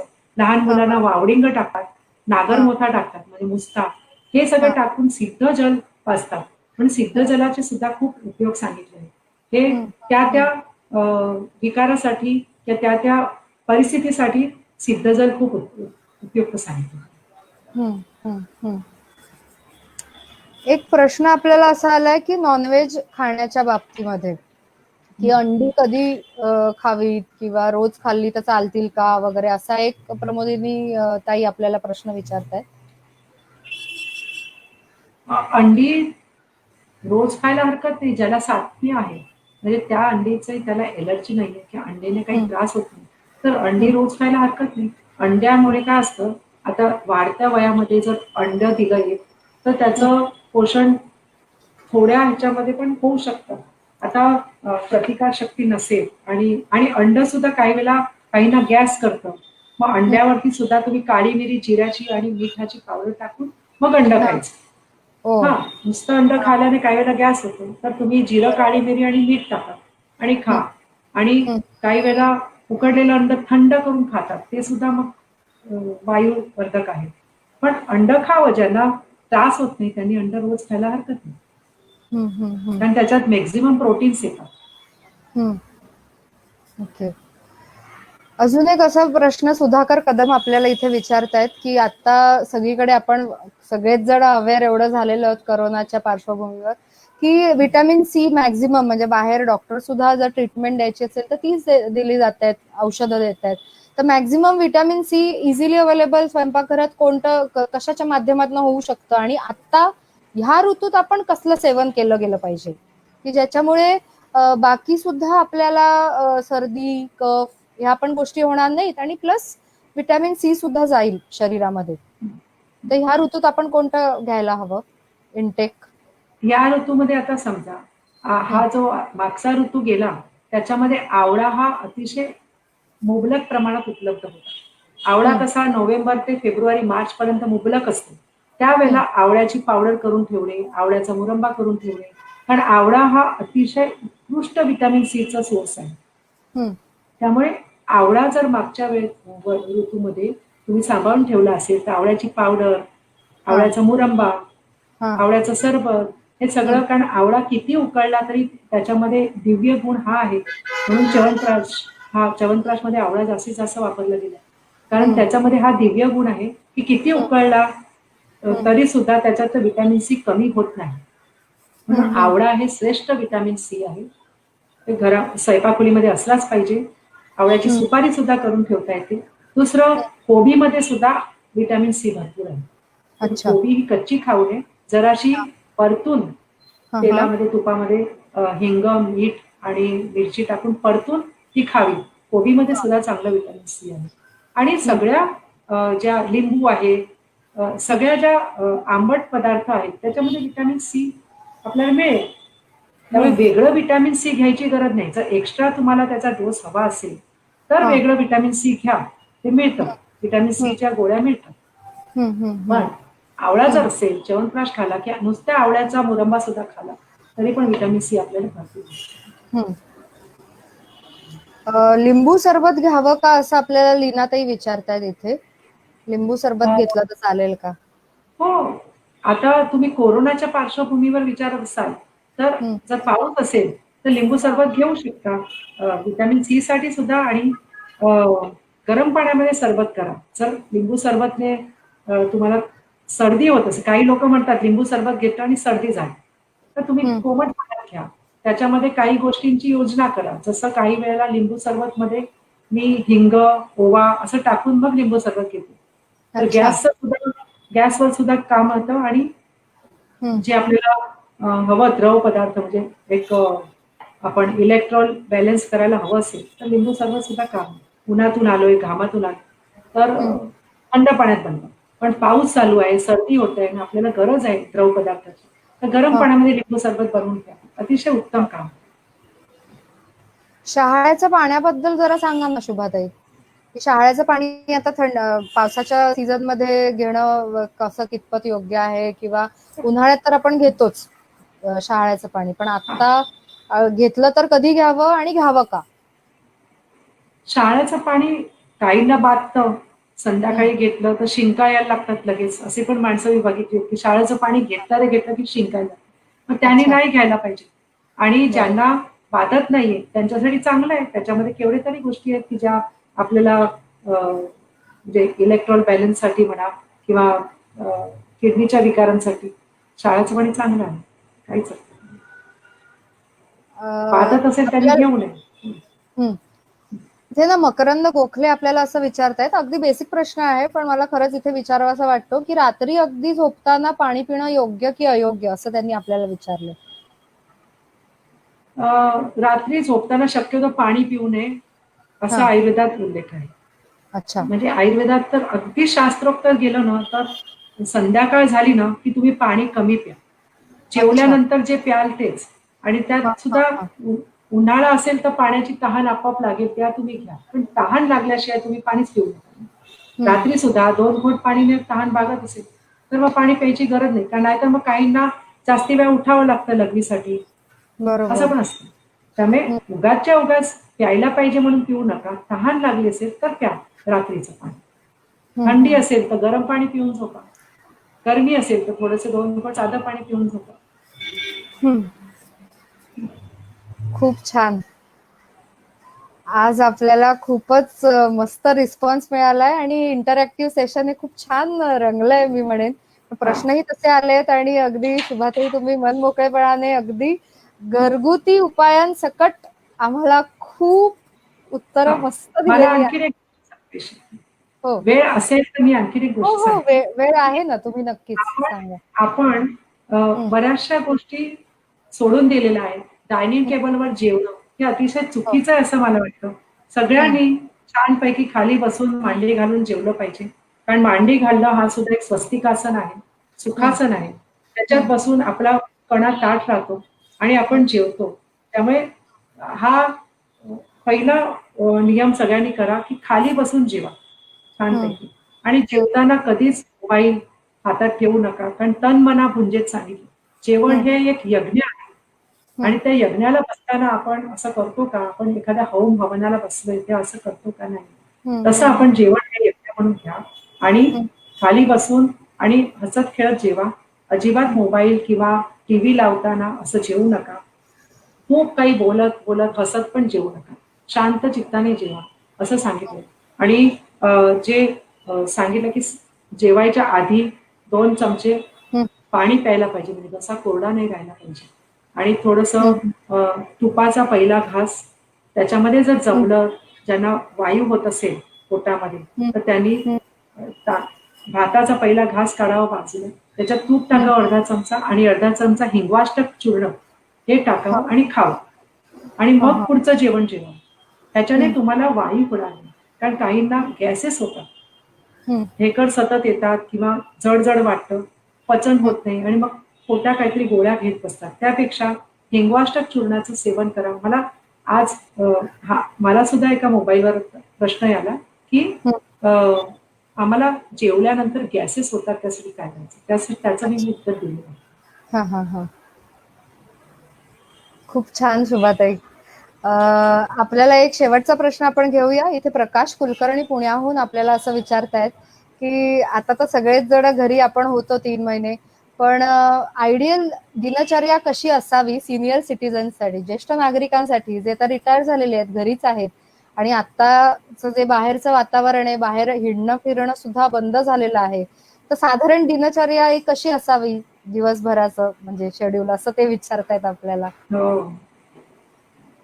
ह्याच्यात एकतर ज्येष्ठ नागरिक असतील ना, त्यांनी अतिशय छान स्वतःला सुटेबल अशी एक दिनचर्या खरंच लिहून ठेवली पाहिजे.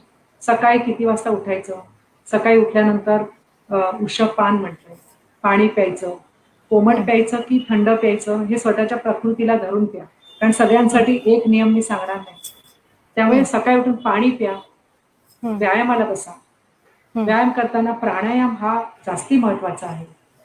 जसं जसं वय वाढतं तसं तसं शाखा व्यायाम कमी करावे, म्हणजे धावणं, शीर्षासन किंवा सूर्यनमस्कार हे कमी करावे, कारण त्याची एवढी गरज नसते.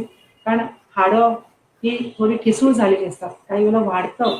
जर सुरुवातीपासून सवय केली असेल ना, एक जीवन प्रणाली ठरलेली असेल ना, तर काही हरकत नाही. अचानक मी आता रिटायर झालोय आणि आता ही जीवन प्रणाली करेन, त्या तसं नाही.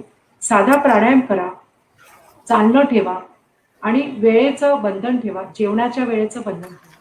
काय जेवायचं, कसं जेवायचं हे आपल्या प्रकृतीला धरून, तुमच्या वैद्याला विचारून, स्वतःची प्रकृती जाणून तसं जेवणाचा अंतर करा. आणि वायू वाढून देऊ. जसं वय वाढतं तसं वायूचे प्रकोप वाढत जातात. कारण वायू हा उतार वयात जोर धरतो. म्हणजे उत्पत्ती, स्थिती, लय हे 3 स्टेप धरले तर लय हा म्हणजे आफ्टर 60 नंतर वायूचा प्रकोप होतो. तेव्हा वायूला कंट्रोलमध्ये ठेवा. गरम पाणी घ्या, स्निग्ध पदार्थ घ्या, मध्ये मध्ये पंचकर्म म्हणजे बस्ती घ्या. बस्ती खूप आवश्यक आहे. आपल्या हाडांना ठिसूळपणा आलेला असतो, हाडांना बळ देण्यासाठी बस्तीचं सेवन केलं पाहिजे वय वाढत.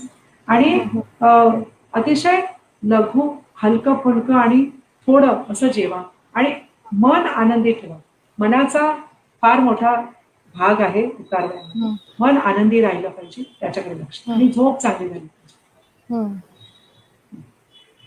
खूपच सुंदर. आज आपल्याला लक्षात आलं असेल, नॉर्मली आपण शुभाताईंना जे पाहिलं आहे ते महापौर म्हणून, आणि त्या महापौर काळामध्ये सुद्धा शुभाताईंनी, मला असं आठवतंय की सर्वप्रथम मुंबईमध्ये किंवा ओव्हरऑल महाराष्ट्रातच इको फ्रेंडली गणपती हा कॉन्सेप्ट शुभाताईंनी इंट्रोड्यूस केला होता. तसंच विसर्जन हे एखाद्या कृत्रिम तलावामध्ये विसर्जन करायचं आणि नैसर्गिक गोष्टींचा जास्तीत जास्त वापर करण्याकडे त्यांचा तेव्हा कल होता. आणि आता आपल्याला असं लक्षात येईल की हा एक वेगळा पैलू जो आपल्या पुढे कदाचित कधीच आला नव्हता आतापर्यंत शुभाताईंचा, की आयुर्वेद, MD आयुर्वेद असणाऱ्या शुभाताई आतापर्यंत अशा प्रकारे लोकांसमोर आल्या नव्हत्या, ज्या आज पार्ले टॉकच्या माध्यमातून आल्या आहेत. मी पार्ले टॉकच्या सगळ्या आमच्या सदस्यांतर्फे आणि सर्व प्रेक्षकांतर्फे आपले खूप खूप आभार मानते. इथे खूप धन्यवाद. आज छान सेशन झालं आपलं, टॉक शो जो झाला तो. आणि माझ्या मते जे जे प्रश्नही लाईव्ह विचारले गेले कमेंट्सच्या स्वरूपात, ते आपण सगळेच तुम्ही उत्तरं त्याची दिलेली आहेत. त्याच्यामुळे इथून पुढच्या प्रवासासाठी शुभाताईंच्या मी त्यांना परत एकदा अभिनंदन आणि शुभेच्छा देऊ इच्छिते की करोना मॅनेजमेंट मध्ये, मला असं आठवतंय जेव्हा तुमची निवड ह्या समितीवर झाली होती तेव्हा आम्ही सगळ्यांनी तुमचं अभिनंदन केलं आणि तुमची फर्स्ट रिॲक्शन अशी पटकन आली होती की आयुर्वेदाला करोना कोविड मॅनेजमेंट मध्ये स्थान मला मिळवून द्यायचं आहे, असं शुभाताईंनी सांगितलं होतं. तर निश्चितच स्वयंपाकघरातील आयुर्वेदच मला एक सांगावं असं वाटते की आयुर्वेदच खूप काही हेल्प करू शकतो आणि सगळ्या लोकांनी आयुर्वेदाचे औषधं अनेक वेळा विचारून सुरू पण केलेली आहेत. कोरोनाच्या प्रतिबंधासाठी आयुष काढा म्हणून आयुष मिनिस्ट्रीने आम्ही जाहीर केलेला आहे. तो आयुष काढा मिळतो, त्याच्या गोळ्या पण मिळतात. त्या गोळ्या आता जर गरम होत असेल तर अर्धी अर्धी गोळी 2 वेळा घ्या, तर पावसाळा असेल तर एक एक गोळी 2 वेळा घ्या. त्या काढा सुद्धा मिळतो. केशवसृष्टी वनौषधीचा सुद्धा खूप छान काढा आता आम्ही बरोबर. बऱ्याच ठिकाणी वाटला आहे. हो.